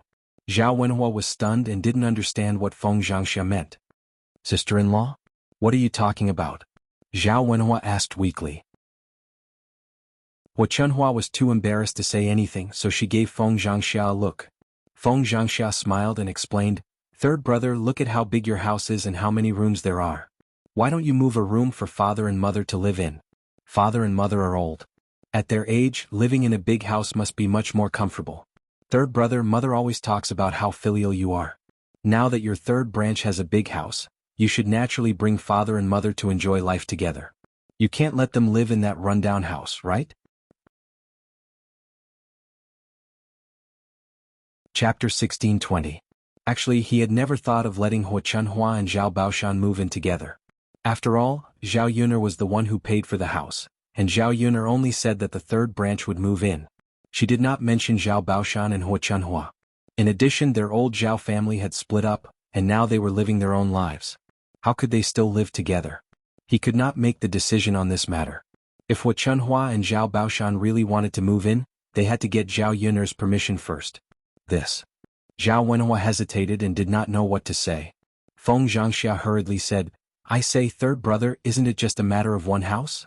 Your third branch's family has so many rooms, and you definitely won't be able to fill them all. What's wrong with giving one room to your parents? Don't tell me you don't want your parents to live in an empty house? Sigh, my family doesn't have money. Otherwise, your eldest brother and I would definitely bring our parents to live in such a good house. Zhao Wenhua was a little embarrassed by Feng Zhangxia's words.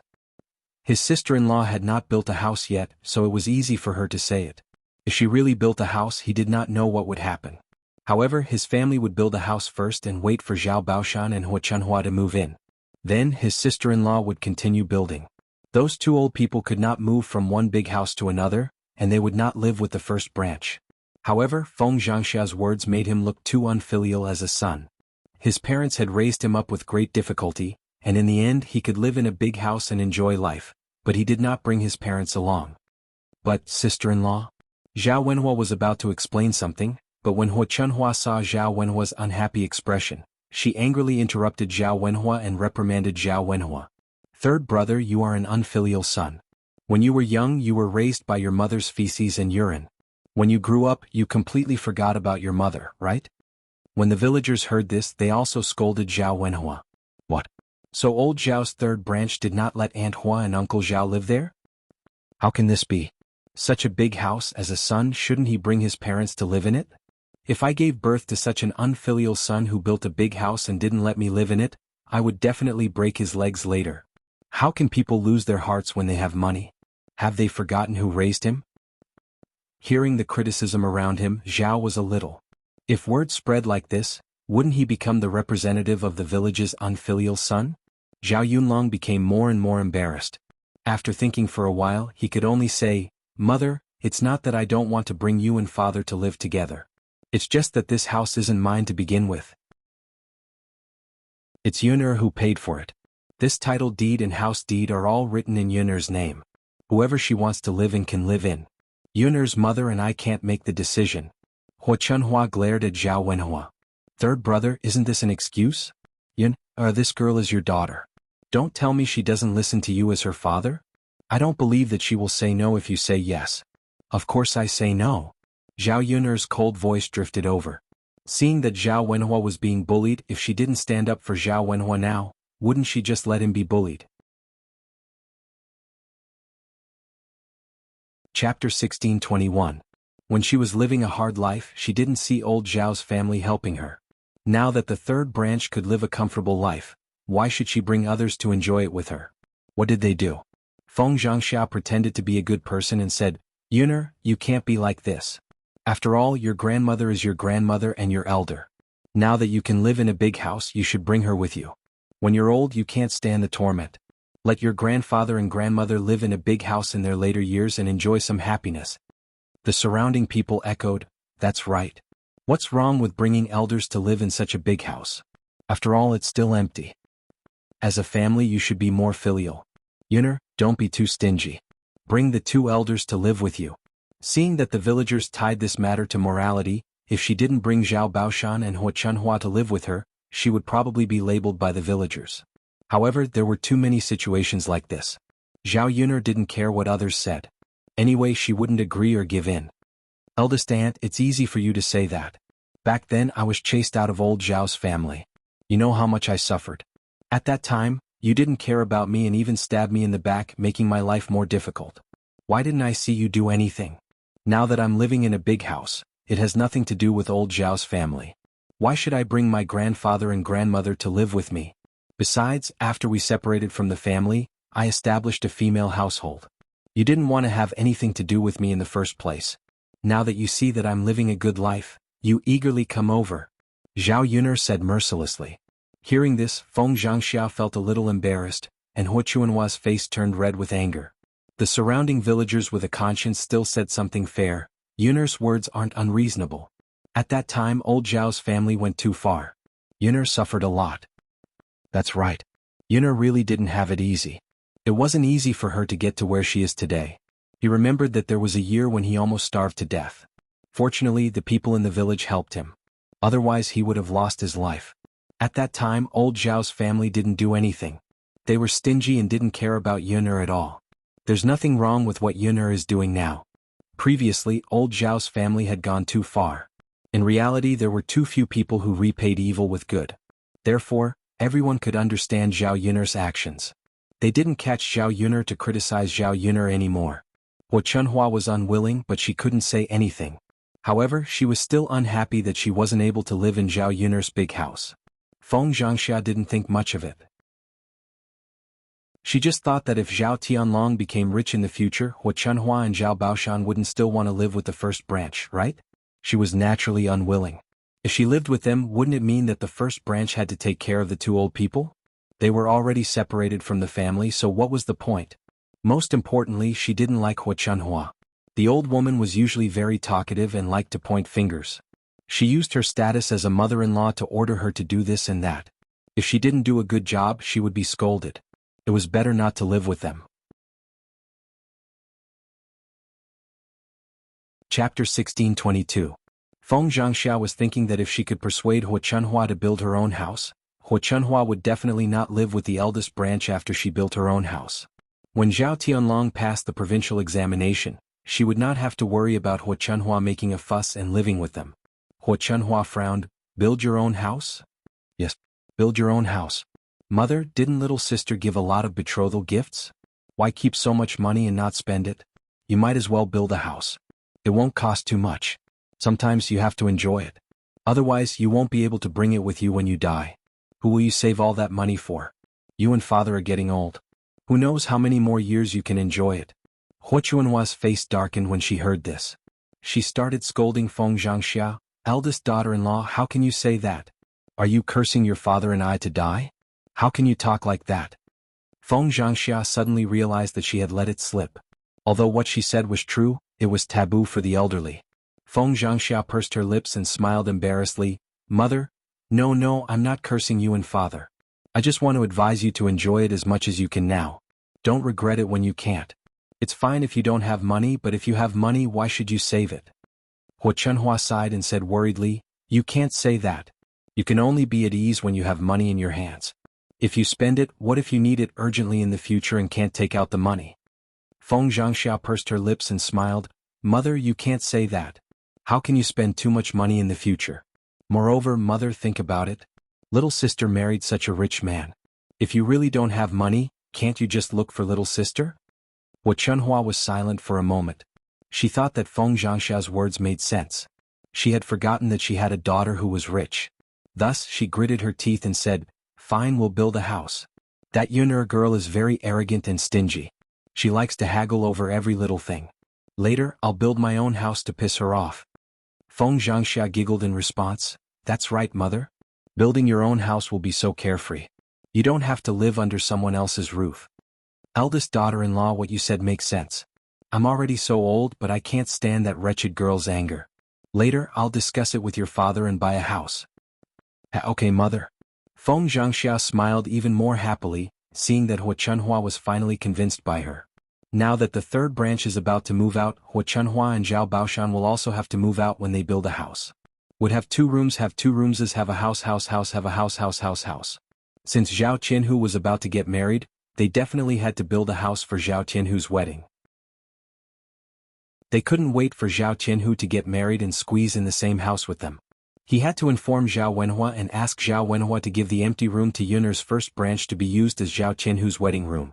Thinking that the matter of the room could be resolved, Feng Zhangxia's original worry dissipated. She had to inform the second and fourth branches before they left, lest the second and third branches snatch it away. Feng Zhangxia hurried to Zhao Wenhua and said to Zhao Wenhua, "Third brother, eldest sister-in-law has something to discuss with you."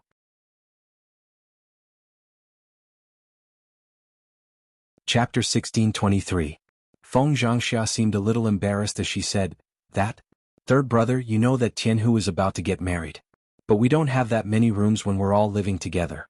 Your third branch is about to move out of old Zhao's house and live in such a big house. After you move out, can you give Tianhu's house to use as his wedding room?" After Zhao Wenhua heard this, if her sister-in-law hadn't come over to ask for their third branch's house because of Zhao Tianhu, she probably wouldn't have agreed.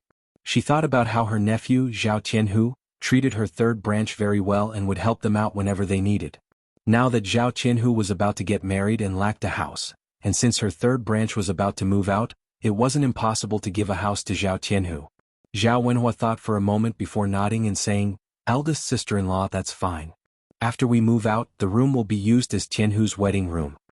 After hearing Zhao Wenhua's words, Feng Zhangxia happily thanked him and said, "Third brother, thank you so much.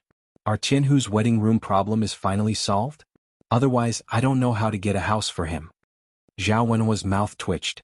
"Eldest sister-in-law, you don't have to thank me. I'm not doing this for your sake. It's Tianhu who finally got married. As his uncle, I naturally have to help if I can." Feng Zhangxia's face was full of smiles. "Then I still have to thank third brother. When we go back, help Tianhu decorate. The two children's wedding day is approaching. We have to prepare well." Zhao Wenhua responded, "Yes, we have to prepare. The sooner we marry the girl, the sooner we can. But there's something on my mind. Tianhu isn't young anymore." "Ah, that's right." Feng Zhangxia smiled and agreed. The villagers gathered in front of Zhao Yun'er's house for a while. Seeing that it was almost time for lunch, they began to disperse one by one. Zhao Yun'er looked at the house that had been built. Tomorrow she would go to the town and bring back all the furniture. After that, she would be able to move in. It had only been 2 days since they moved out of old Zhao's courtyard. When the time came to move into a big house, life would be much better. At the very least, they wouldn't have to squeeze into a small rundown house. After making do for a period of time, he finally got through it. Zhao Yun'er had purposely added another floor to the brick house to make it into a loft. Therefore, living in such a house would not be as stuffy as living in a small thatched cottage because there was an extra floor above. He would not feel uncomfortable when he had to urinate, defecate, or heat stroke. As for tomorrow, after the furniture was brought back and the decorations were done, she would invite her family to have a banquet to celebrate. There was no need to invite anyone else for the banquet. Old Zhao's family was enough. This was the custom of the countryside. Liang Jinxiao and Zhao Wenhua had mentioned it before. It was not difficult to organize a simple banquet. She just had to buy more side dishes to maintain the meal. There was no need for the dishes to be too good. Some fish was already considered a sumptuous meal. The house was empty and there was nothing to see. Zhao Yun'er called Zhao Wenshui and Liang Jinxiao back. On the way back, Zhao Ping'er looked at Zhao Yun'er with hidden bitterness. She wished she could rush up and fight with Zhao Yun'er. She also knew that she had not fully recovered from her injuries. It was probably impossible for her to deal with Zhao Yun'er. She could only grit her teeth and endure it. Chapter 1624. Since Liang Jinxiao ignored her, Zhao Ping panicked. Zhao Ping chased after Liang Jinxiao and asked, "Mother, are you still angry with me because of what happened just now?" "Mother, don't be angry with me. This matter is not my fault alone. Wasn't it that brat Tietue who snatched it from me? Mother, look, I fell on my buttocks again. It hurts so much. I think it tore my wound." As Zhao Ping spoke, she tugged at Liang Jinxiao's sleeve and looked at Liang Jinxiao with an aggrieved expression. If it weren't for the fact that there were people around, she would have taken off her pants and exposed her buttocks for Liang Jinxiao to take a look. She wasn't lying. She was seriously injured. Liang Jinxiao glanced at Zhao Ping.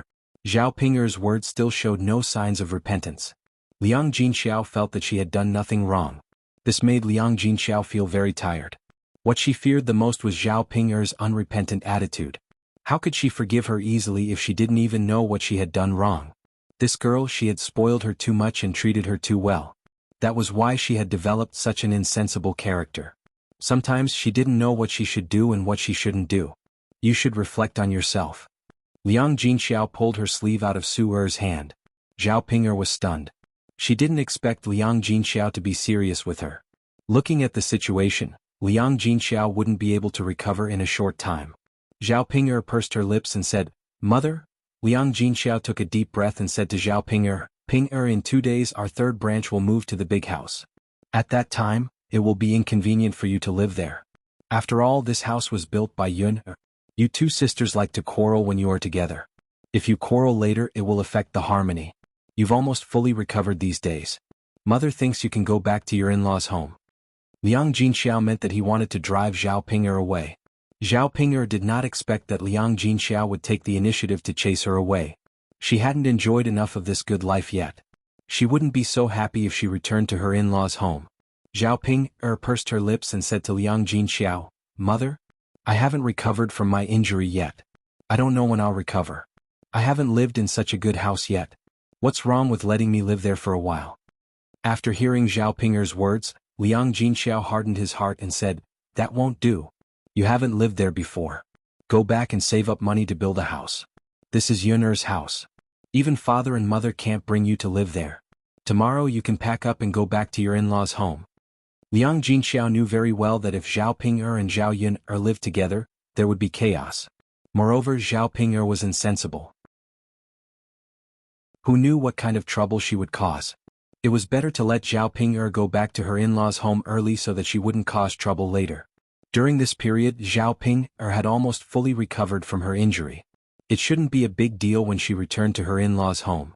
Zhao Ping wanted to say something, but she was interrupted by Liang Jinxiao. "All right, Ping you don't have to say anything.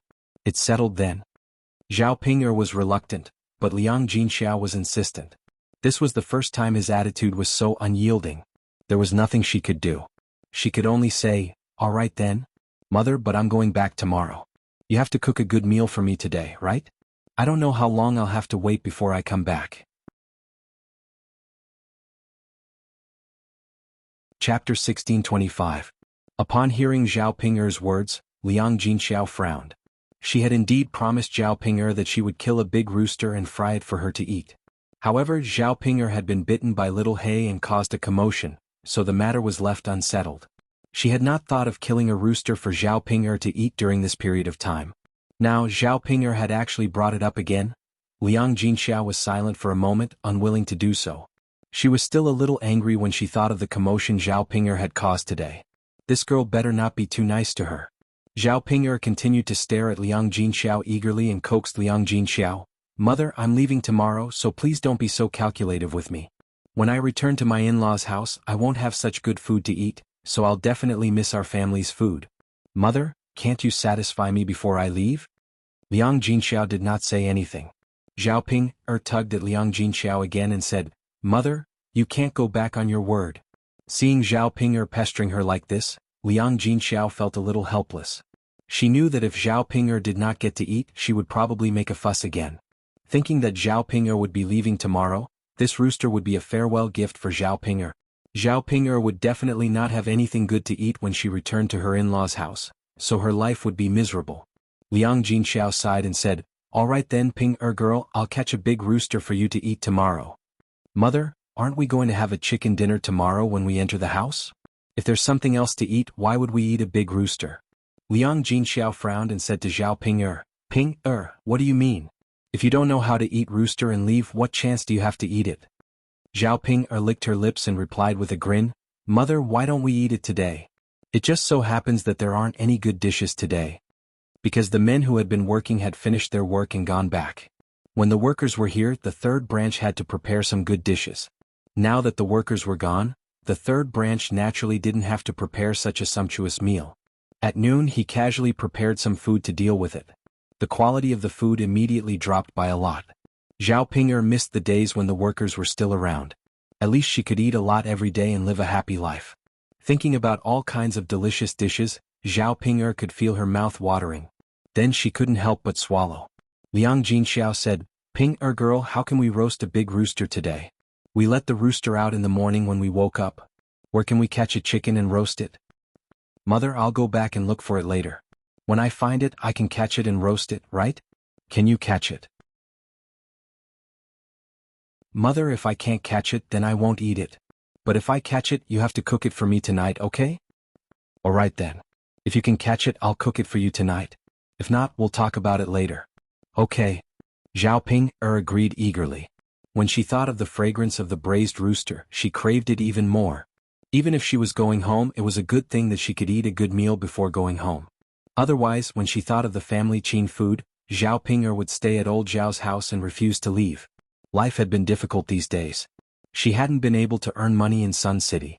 Her body couldn't take it anymore, and Ma Xiaofeng also had to stay at home to recuperate. They could only set up a stall to sell breakfast in Sun City after both of them had recovered. Chapter 1626. Zhao Ping was worried that not only would the family Qin refuse to serve her, but they would also mock and ridicule her. Their attitude would be very bad. If that happened, how would she be able to live happily in the family Qin? The thing she hoped for the most now was for her and Ma Xiaofeng to get better quickly. Then she could set up a stall in Yang City to sell breakfast and earn more money back. After talking to Zhao Ping, Liang Jinxiao did not continue to talk to Zhao Ping. His attitude remained cold and indifferent. Zhao Yun walked to the side. When she saw Liang Jinxiao's attitude, she had some thoughts in her mind. It seemed that her mother was dissatisfied with Zhao Ping. Her attitude was much worse than before. If something else happened, Liang Jinxiao would probably be even more disappointed in Zhao Ping. Not only would he have a cold attitude towards Zhao Ping, but he might also ignore Zhao Ping. Zhao Yun naturally hoped that they would not interact with each other for the rest of their lives. However, what could make Liang Jinxiao so estranged from Zhao Ping? It had to be something big. Zhao Yun rubbed her chin and thought for a while. Unfortunately, she could not think of anything at the moment. However, the change in Liang Jinxiao's attitude towards Zhao Ping had already made Zhao Yun feel gratified. She believed that as long as she gave some advice to Liang Jinxiao would definitely understand. As for Zhao Ping, she eagerly rushed back to old Zhao's house and looked for the rooster around old Zhao's house. Once she found it, she had to catch it to bring it back and cook it. Most of the chickens in the countryside were free-range. Sometimes there was not much food for the chickens to eat. If the chickens were released, they could find some wild vegetables and insects to eat. This way they could save a lot of food. Moreover, this kind of chicken would taste very delicious. When Zhao Yun came to ancient times, the only thing she was happy about was that she could eat a lot of natural food in ancient times. Whether it was vegetables or poultry, they were all far more delicious than those of the 21st century. Zhao Ping looked around old Zhao's house and finally found the rooster raised by the third branch. At this time, the rooster was under the wooden basin together with a few hens. Its head was down and its beak was pecking at the ground as if it was looking for food. Zhao Ping's eyes lit up when she saw the rooster. She slowly approached the rooster, preparing to catch it. Because she was afraid that the rooster would run away, Zhao Ping tried her best not to disturb the rooster.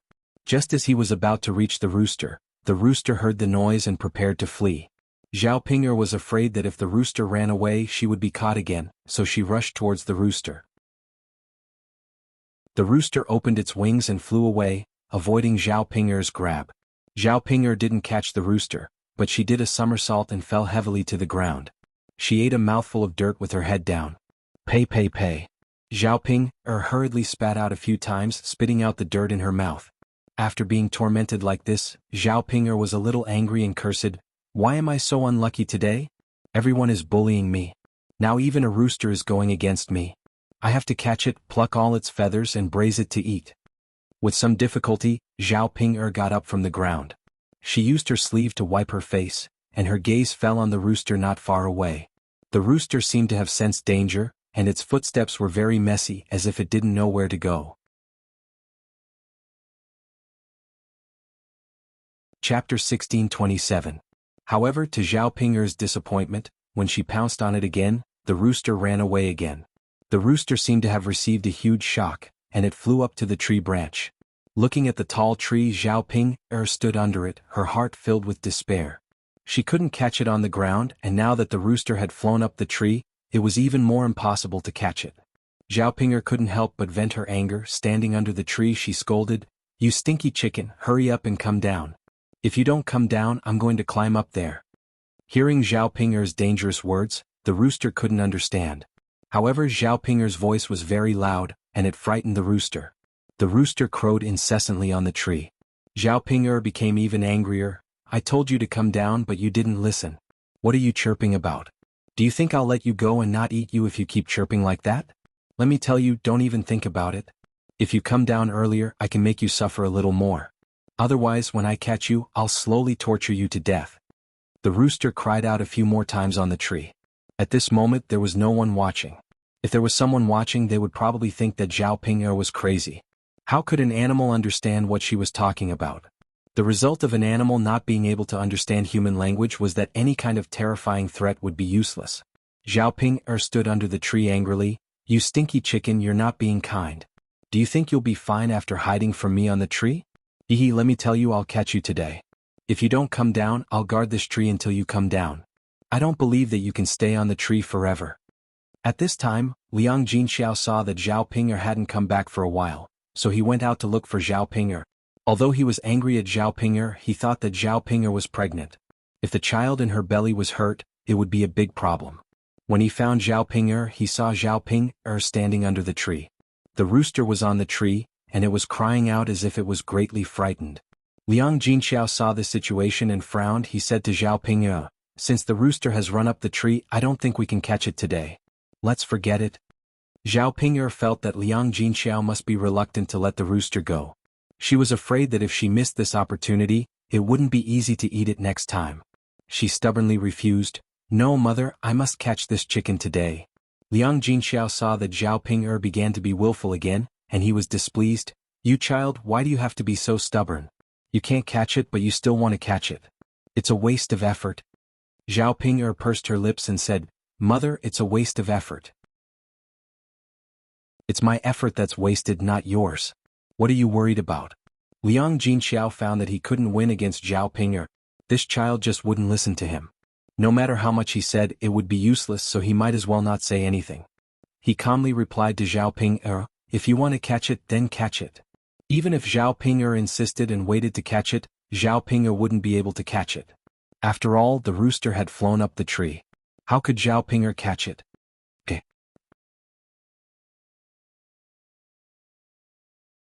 Chapter 1628. Zhao Ping waited for quite a while, and she was getting impatient. "You stinky chicken, I told you to come down. Did you hear me? That's not a favor." Zhao Ping scolded angrily. The rooster on the tree continued to caw at Zhao Ping. Zhao Ping felt that it wasn't a good idea to continue waiting like this. If the rooster continued to stay on the tree, how long would she have to wait? It was quite tiring for her to stand guard under the tree. Zhao Ping frowned. She stared at the rooster on the tree and thought for a while. In the end, she said, "Fine, if you don't want to come down, I have plenty of ways to make you come down." As she spoke, Zhao Ping picked up a stone from the ground and threw it at the tree. If she couldn't make the rooster come down, she could at least throw the stone at it. Zhao Ping threw the stone at the rooster. As expected, when the rooster saw the stone falling towards it, it was so frightened that it shook its wings. However, it didn't come down from the tree. The rooster was probably very smart. It knew that if it came down from the tree, it would be worse than staying on the tree. Zhao Ping would definitely chase after it. Zhao Ping continued to pick up a few more stones and threw them at the tree. The rooster nimbly dodged them. Zhao Ping was a little annoyed. She couldn't get the rooster to come down after throwing so many stones. What should she do? Just as Zhao Ping'er was in a daze, a black, sticky thing suddenly fell from the tree. This thing fell on Zhao Ping'er's face. Zhao Ping'er touched her face. When her hand came into contact with the sticky thing, her brows tightly knitted together. She quickly used her sleeve to wipe her face.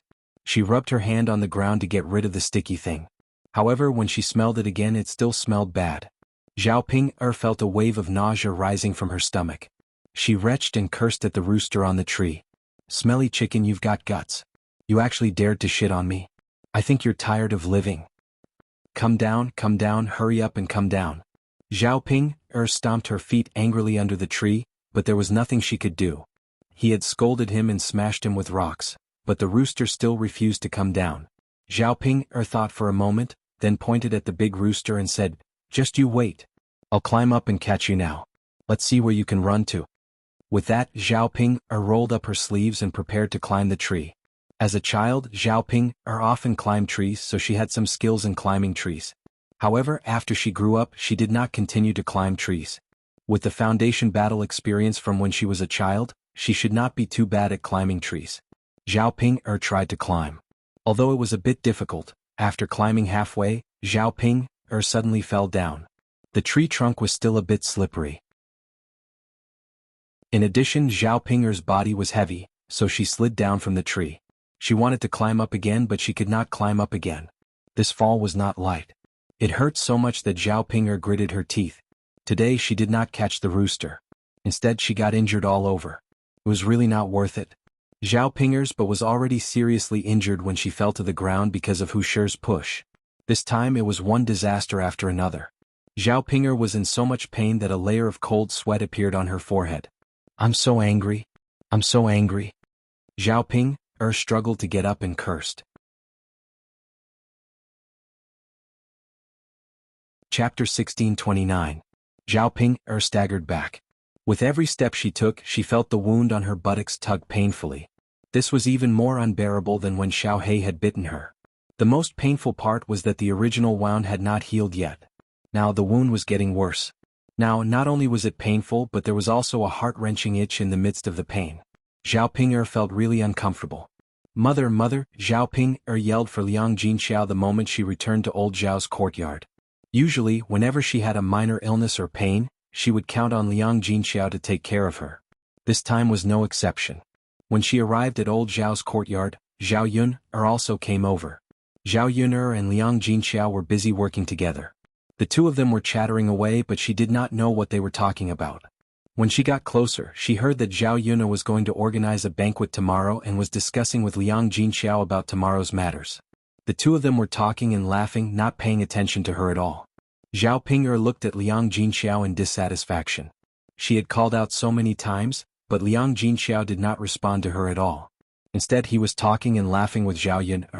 Zhao Ping'er leaned over and complained to Liang Jinxiao, "Mother, I called out to you, why did you ignore me?" Liang Jinxiao raised his eyebrows and glanced at Zhao Ping'er. He replied indifferently, "I didn't hear you call out to me just now. Why did you call out to me?" Zhao Ping'er pouted and said aggrievedly, "Mother, you don't care about me at all. You only know how to talk to Yun. I shouted so loudly, but you didn't even hear me." Liang Jinxiao said unhappily, "Ping'er, how can you say that? Mother really didn't hear you. I didn't do it on purpose." "Mother?" Zhao Ping'er felt even more aggrieved. She pointed at her buttocks and said, "Mother, my buttocks are hurt. It hurts so much. I think the wound has split open." Liang Jinxiao frowned for a moment. He was not as concerned about Zhao Ping'er as before. Instead he asked, "Why did you hurt your buttocks?" Zhao Ping'er lowered her head and muttered, "Mother, it's all because I wanted to catch that stinky chicken. I was going to climb up the tree to catch it. Who knew that I would fall down the tree halfway and hit my buttocks? Today young mistress pushed me and I fell down. These two falls added together, so my buttocks." Liang Jinxiao looked at Zhao Ping'er with disappointment. "I said that you deserved it. I told you not to catch it, but you didn't listen. Look at what happened now. You hurt your buttocks too." "Mother, that stinky chicken pooped on my face, so I climbed up the tree to catch it. Otherwise I wouldn't have caught it. It's all that stinky chicken's fault. Mother, you can't just blame me." Liang Jinxiao shook her head helplessly. She did not know how to reprimand her daughter. It was bad enough that she argued with a child just now. Now she was arguing with a chicken. She did not know what she would argue with later. Every time she tried to persuade her, she would stubbornly insist on doing things her own way. When she suffered, she would complain in front of her. What could she do? If she had listened to her, things would not have turned out this way. Don't talk to me anymore. If you're hurt, you can deal with it yourself. But I'm not a doctor. What can I do? Liang Jinxiao said coldly and ignored Zhao Ping'er. Mother? Chapter 1630. Mother. Why don't you care about me at all? I've already become like this. Mother? After Zhao Ping'er called out a few times, Liang Jinxiao didn't continue to pay attention to Zhao Ping'er. Zhao Yuner looked at Zhao Ping'er, and then looked at Liang Jinxiao. Seeing that Liang Jinxiao lowered his head and steeled his heart to ignore Zhao Ping'er, his attitude was very firm. Compared to his previous gentle temperament, there were some changes. Of course, this was something worth celebrating for Zhao Yun. If Liang Jinxiao continued to be obedient to Zhao Ping'er, she didn't know what Zhao Ping'er would do to him in the future.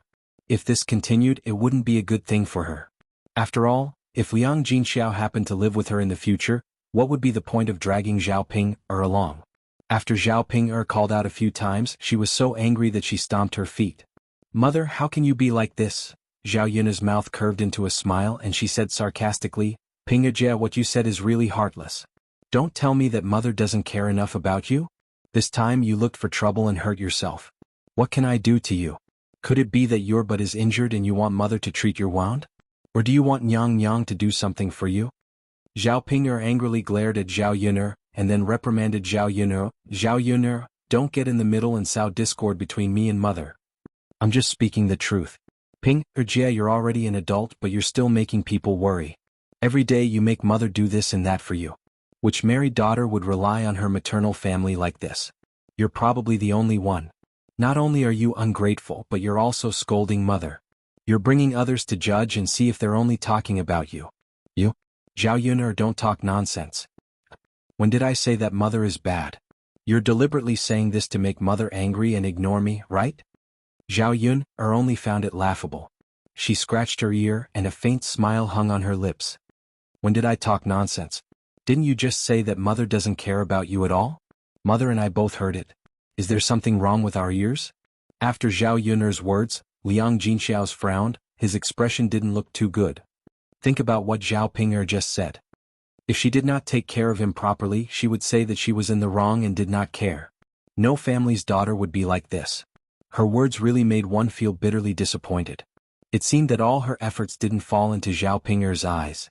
Or perhaps in Zhao Ping'er's eyes, everything she did was right. The more Liang Jinxiao thought about it, the more bitterly disappointed he felt. Zhao Yuner, you.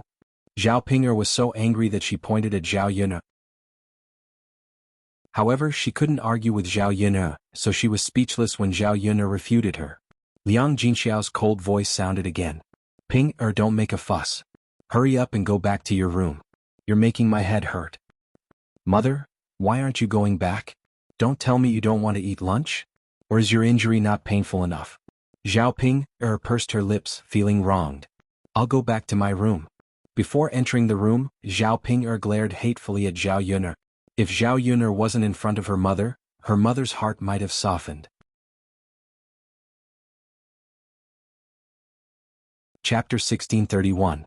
Now the wound on her butt hurt so much that Zhao Ping'er felt like her flesh was being torn apart. It hurts. What should I do? Zhao Ping'er muttered. Zhao Yuner glanced at Zhao Ping'er's cowardice and couldn't help but shake her head.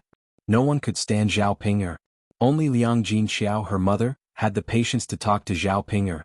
Zhao Yuner and Liang Jinxiao spoke a few more words. When she was about to go back, she saw Zhao Jin'er crying secretly in the corner of the room. Zhao Yuner walked over and said to Zhao Jin'er, Sister Jin'er, what's wrong with you? Seeing Zhao Yuner coming over, Zhao Jin'er wiped her tears with her sleeves and replied to Zhao Yuner, No, nothing. Seeing the tears in the corners of Zhao Jin'er's eyes, Zhao Yuner frowned. She was crying yet she said she was fine. She must have something on her mind. Little sister Jin'er, did something bad happen? You'll feel better if you tell me. Why don't you tell me? Zhao Jin'er looked up at Zhao Yuner, sighed deeply and said, Actually, it's not a big deal. I'm getting married in a few days but my mother hasn't come back yet. On the day I get married, my mother has to be by my side, right? Otherwise who can send me off? Hearing Zhao Jiner's words, Zhao Yun felt some sympathy for Zhao Jiner. It had been a while since she should have left old Zhao's house, but Zhao Wenshui didn't go to Li Chuang's in-laws' house to pick her up. No wonder Zhao Jing'er was upset. Zhao Wenshui was usually very lazy and would ask Zhao Jing'er to take care of him from time to time. Li Chuang was in old Zhao's house, so at least there was someone to take care of him. Sister Jing'er, let your father pick it up, Zhao Yun'er said. Zhao Jing'er lowered her head. My father won't go, why not? If your mother doesn't come back, who will cook for him? Speaking of this, Zhao Yun'er told her about every leftover meal from Liang Jinxiao. After listening, Zhao Yun'er finally understood. He was wondering how Zhao Wenshui could stand not having anyone to cook for him and serve him. It turned out that his cheap mother had cooked a lot. The third household provided him with good food and drinks every day, so how could Zhao Wenshui possibly think of Li Chuang? If she wanted Zhao Wenshui to take the initiative to ask Li Chuang to come back, she would have to ask her mother to cut off Zhao Wenshui's food. Zhao Wenshui would probably have to go to Li Chuang obediently in a few days. Zhao Yun'er patted Zhao Jing'er's shoulder and said, Sister Jing'er, don't worry. I have a way to make your mother come back. Really? Zhao Jing'er asked expectantly. Yes, I should be able to. I have to try. Zhao Jing'er gratefully tugged at Zhao Yun'er and said, Yun'er, thank you. You're welcome. Zhao Yun'er smiled. As Zhao Yun'er spoke, she turned to talk to Liang Jinxiao. Only then did Liang Jinxiao realize the serious consequences of his actions. If he had known, he would not have sent food to Zhao Wenshui. Because of this, his second sister-in-law had not come back for so long. Yun, I understand. You can go back. Yes. Mother, no matter what second uncle says, don't be soft-hearted. You must not give him food. After resting for so many days, even the most serious injuries have healed. Don't listen to his excuses. Yes. Yun, I will remember. Mother, I will go back first. Okay. Not long after Zhao Yun'er left old Zhao's courtyard, the third household had finished preparing lunch. Chapter 1632. Usually, when Zhao Wenshui smelled the smell, he knew that the food in the third branch was ready, and Liang Jinxiao would bring the food to him in a while. However, today was different. Zhao Wenshui lay in bed and waited for half an hour, but Liang Jinxiao did not bring the food. His stomach was growling with hunger. Zhao Wenshui impatiently shouted a few words in the room. Third sister-in-law, third sister-in-law. Third sister-in-law, third sister-in-law, why don't you answer me? After shouting for a while, Zhao Wenshui did not see Liang Jinxiao come in. In the end, Zhao Wenshui had no choice. He ordered Zhao Jing, who was beside him, and said, Jing-er, go to your third aunt's room and shout. Why didn't she answer me after I shouted for so long? Zhao Jing was a little reluctant to go and shout for Liang Jinxiao. After hesitating for a while, Zhao Wenshui urged her, Jing-er, why are you still in a daze? Go quickly. Zhao Jing'er murmured, Father, haven't you recovered from your injuries? Why don't you go and call for third aunt yourself? Why do you insist on me going? Zhao Wenshui glared at Zhao Jing, why are you so insensible? If I go, won't I be exposed? When your third aunt sees that I've recovered from my injury, will she still send me food? Father, why are you like this? You're already so old, yet you're still lying? Zhao Jing muttered in dissatisfaction. You wicked girl, what are you talking about? I asked you to go, but you didn't go. Now you're counting on me? Zhao Jing curled her lips. Father, I'll go, okay? Zhao Jing was afraid that Zhao Wenshui would nag at her in the room, which would be annoying. Zhao Wenshui stopped talking about Zhao Jing and waved his hand. Go quickly. Zhao Jing sighed, went to the third branch's room and called for Liang Jinxiao. After Liang Jinxiao entered the second branch's room, she asked Zhao Wenshui, Second brother, why did you ask me to come here? Zhao Wenshui's face suddenly darkened. Liang Jinxiao did not know why he asked her to come here. It seemed that she had completely forgotten. Zhao Wenshui coughed softly and reminded her, Third sister-in-law, did you forget one thing today? Liang Jinxiao frowned and rolled her eyes. What's the matter? Second brother, just tell me directly, I can't remember. Zhao Wenshui's mood immediately became even more uncomfortable. Did she have to say it? Couldn't Liang Jinxiao think for herself? I say, third sister-in-law, did you forget to bring me lunch today? I waited for a long time but it didn't come. I'm starving. Hurry up and get me something to eat now. Liang Jinxiao smiled awkwardly. Well, second brother, I'm sorry. I just ate at home and there are no leftovers, so I can't bring you any more. Hearing Liang Jinxiao's words, Zhao Wenshui was stunned. With a bitter face he said to Liang Jinxiao, "Third sister, why are you like this? Didn't you promise to bring me food every day when I was recuperating? Why did you bring me food every day? Why did you suddenly stop today?" Chapter 1633. Liang Jinxiao smiled awkwardly and said, "Second brother, I did say that before, but that was when your injuries were not healed. Now that your injuries have healed, you naturally don't need me to give you food." Zhao Wenshui was slightly stunned, and his face turned even uglier.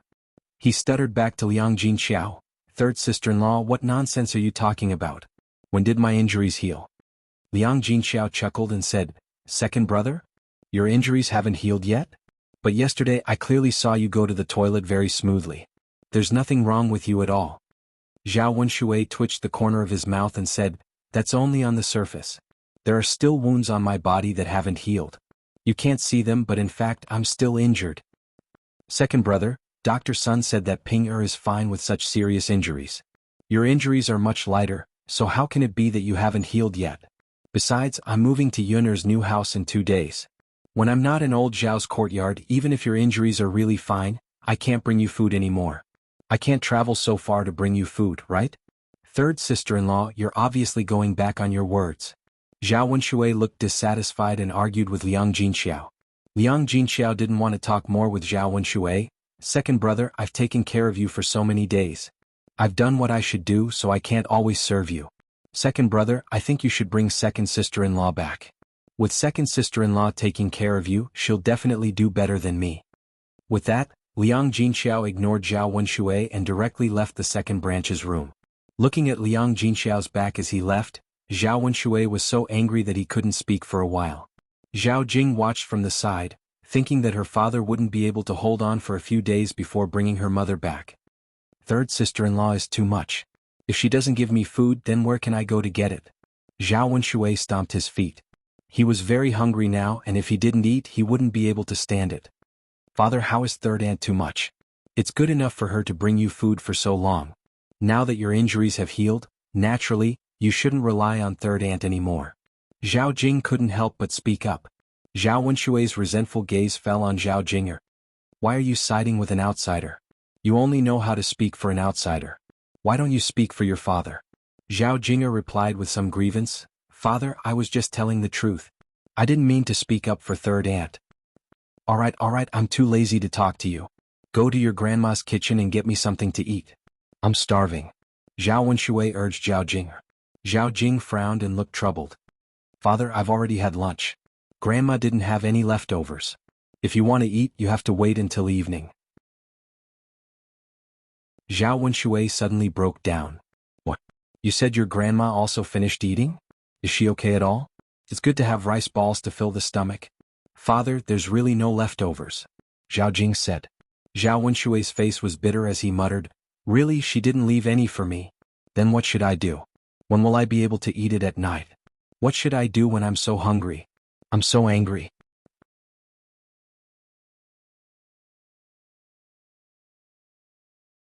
Chapter 1634.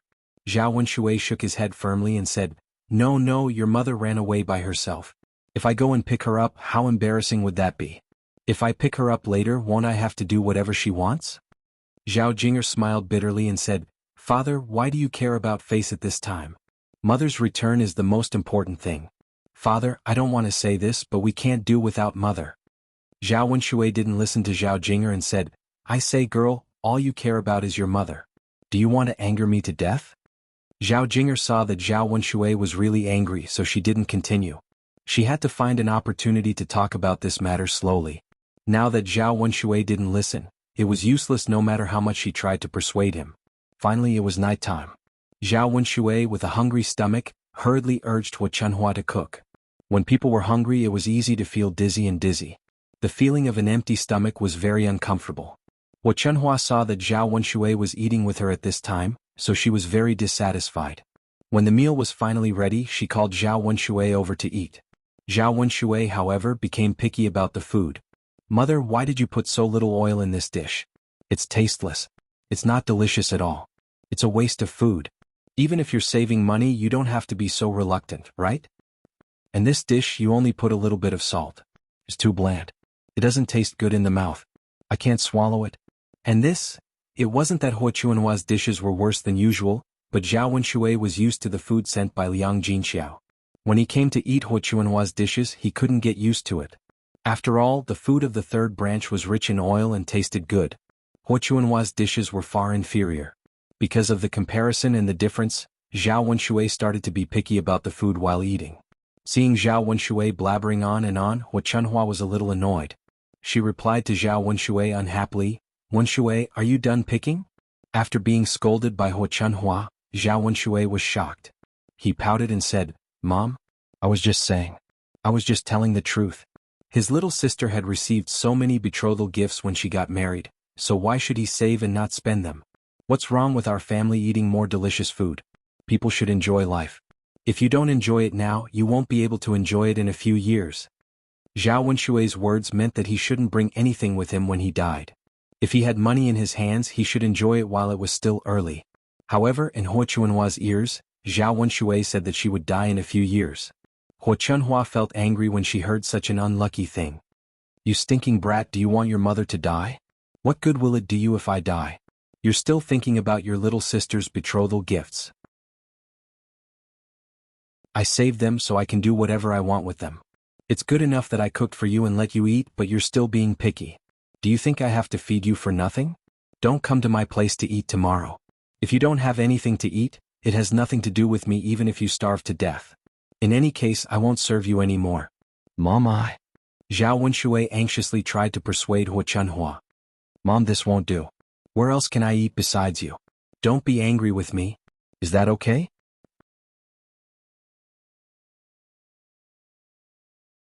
Chapter 1635. Even Zhao Baoshan, who had been silent all this time, said, "My son, your mother is right. Don't come here to eat from tomorrow onwards. You can't blame father and mother for not letting you eat. It's just that your second branch has been eating here for a while. If you continue to eat, I think the other branches will be dissatisfied. After all, we are separated from the family. Otherwise, you can bring your family's money and food here to pay for the food." Zhao Wenshui said with a bitter face, "Mother, we don't have any food or money. We can't take them out. If you can't take them out, then don't eat. Why do you still want to eat?" "Mother?" Seeing that Zhao Wenshui still wanted to make trouble, Zhao Baoshan said with a serious face, "That's enough, my son. Don't say any more. If you really can't, bring Jinger's mother back. You have to live together as a family. You can't always rely on your mother and me. Your mother is old and can't move her legs. It's not easy for her to cook. She has to take care of the food for many of us. She's very tired every day. If it's just me and your mother eating, we can just make do. Your mother won't be so tired." Seeing that Huo Chuanhua and Zhao Baoshan were determined, Zhao Wenshui felt a little desperate. Did he really have to bring Li Chuiying back? Zhao Jing tugged at Zhao Wenshui's sleeve and said, "Father, let's bring my mother back. I don't know how to cook. We won't have anything to eat tomorrow. Tianyu and I can't starve." "Father, I don't want to starve. I miss my mother. Please bring her back." Zhao Tianyu also begged. Although he didn't think that his mother was very good before, after his mother left, when he followed Huo Chuanhua to ask for food, Huo Chuanhua's attitude towards him was always cold and indifferent. She didn't give in to him at all. With such a comparison, Zhao Tianyu began to miss the time when Li Chuiying was still around. Basically, Li Chuiying would try his best to satisfy whatever he wanted. Second brother Jinger's mother has been gone for a while. I guess her anger has subsided. Go and pick her up tomorrow and she will probably agree to come back with you. After listening to their persuasion, Zhao Wenshui's heart wavered. Although he said that he didn't care if Li Chuiying came back or not, he missed him in his heart. That woman was not good in many ways, but she was still a woman. She could serve him during the day and sleep with him at night. It had been a while since he touched a woman. Zhao Wenshui felt something stirring in the depths of his heart. Suddenly, he missed the taste of a woman, and the thing below him involuntarily hardened. She couldn't wait to push Li Chuiying down on the bed and give him a good beating. Zhao Wenshui swallowed his saliva and said, "All right then. Jing will come with me tomorrow. Let's go to her mother's house and pick her up." With Zhao Wenshui's words, Zhao Jing's originally gloomy mood dissipated. She only hoped that Li Chuiying could be brought back tomorrow. She also hoped that her father could change his temper a little and not treat her mother too badly. Otherwise, they probably wouldn't be able to be together in the future. Okay, father. Zhao Jing'er answered. The next morning, Zhao Yun'er went to the third branch first and asked Liang Jinxiao to take care of Daodu and Tian Tian. She was going to Yang City to buy some vegetables and get someone to send the furniture over.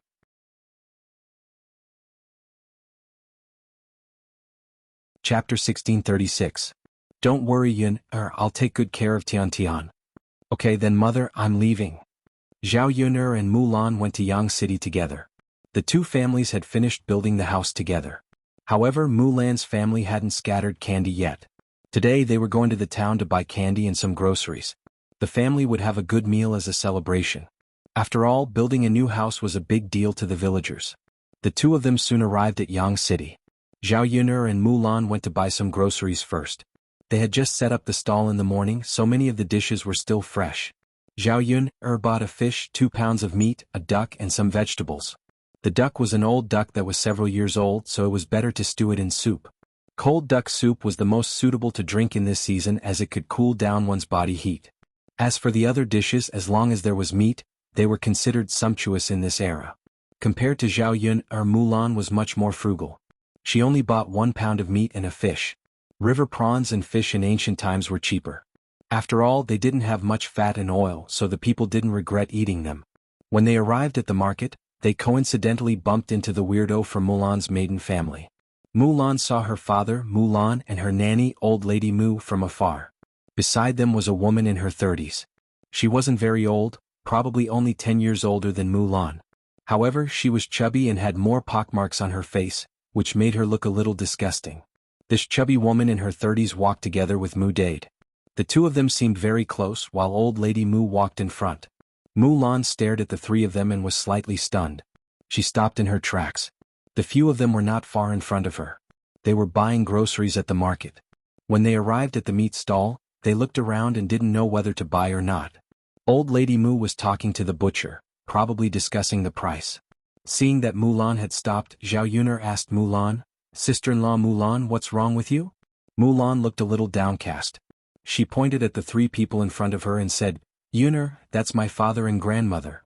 Zhao Yun'er looked in the direction that Mulan was pointing at and frowned slightly. Mu clan? No wonder Mulan was in a bad mood. The people of the Mu family were very strange. They even wanted to sell Mu Hin. They did not treat their daughter as a human being at all. Fortunately, Mu Hin had gotten rid of the Mu family. Otherwise, who knew what would have happened? The Mu family. Even if it was Mulan's maternal family, Mulan did not want to have any dealings with them. Zhao Yun'er pointed at the chubby woman beside Mu Dade and said, "Sister-in-law Mulan, do you think that chubby woman beside your father is your stepmother?" Mu Hin frowned and said, "Yes, she should be. She was so close to her father, so she could only be her stepmother. After all, she was not a relative of the Mu family. Otherwise, Mulan would have recognized her." Zhao Yun'er chuckled and said, "Sister-in-law Mulan, your father's taste is really bad. Although this woman is young, she is fat and ugly. He still wants to sell Mu Hin to earn money to marry her. He must have a hole in his head."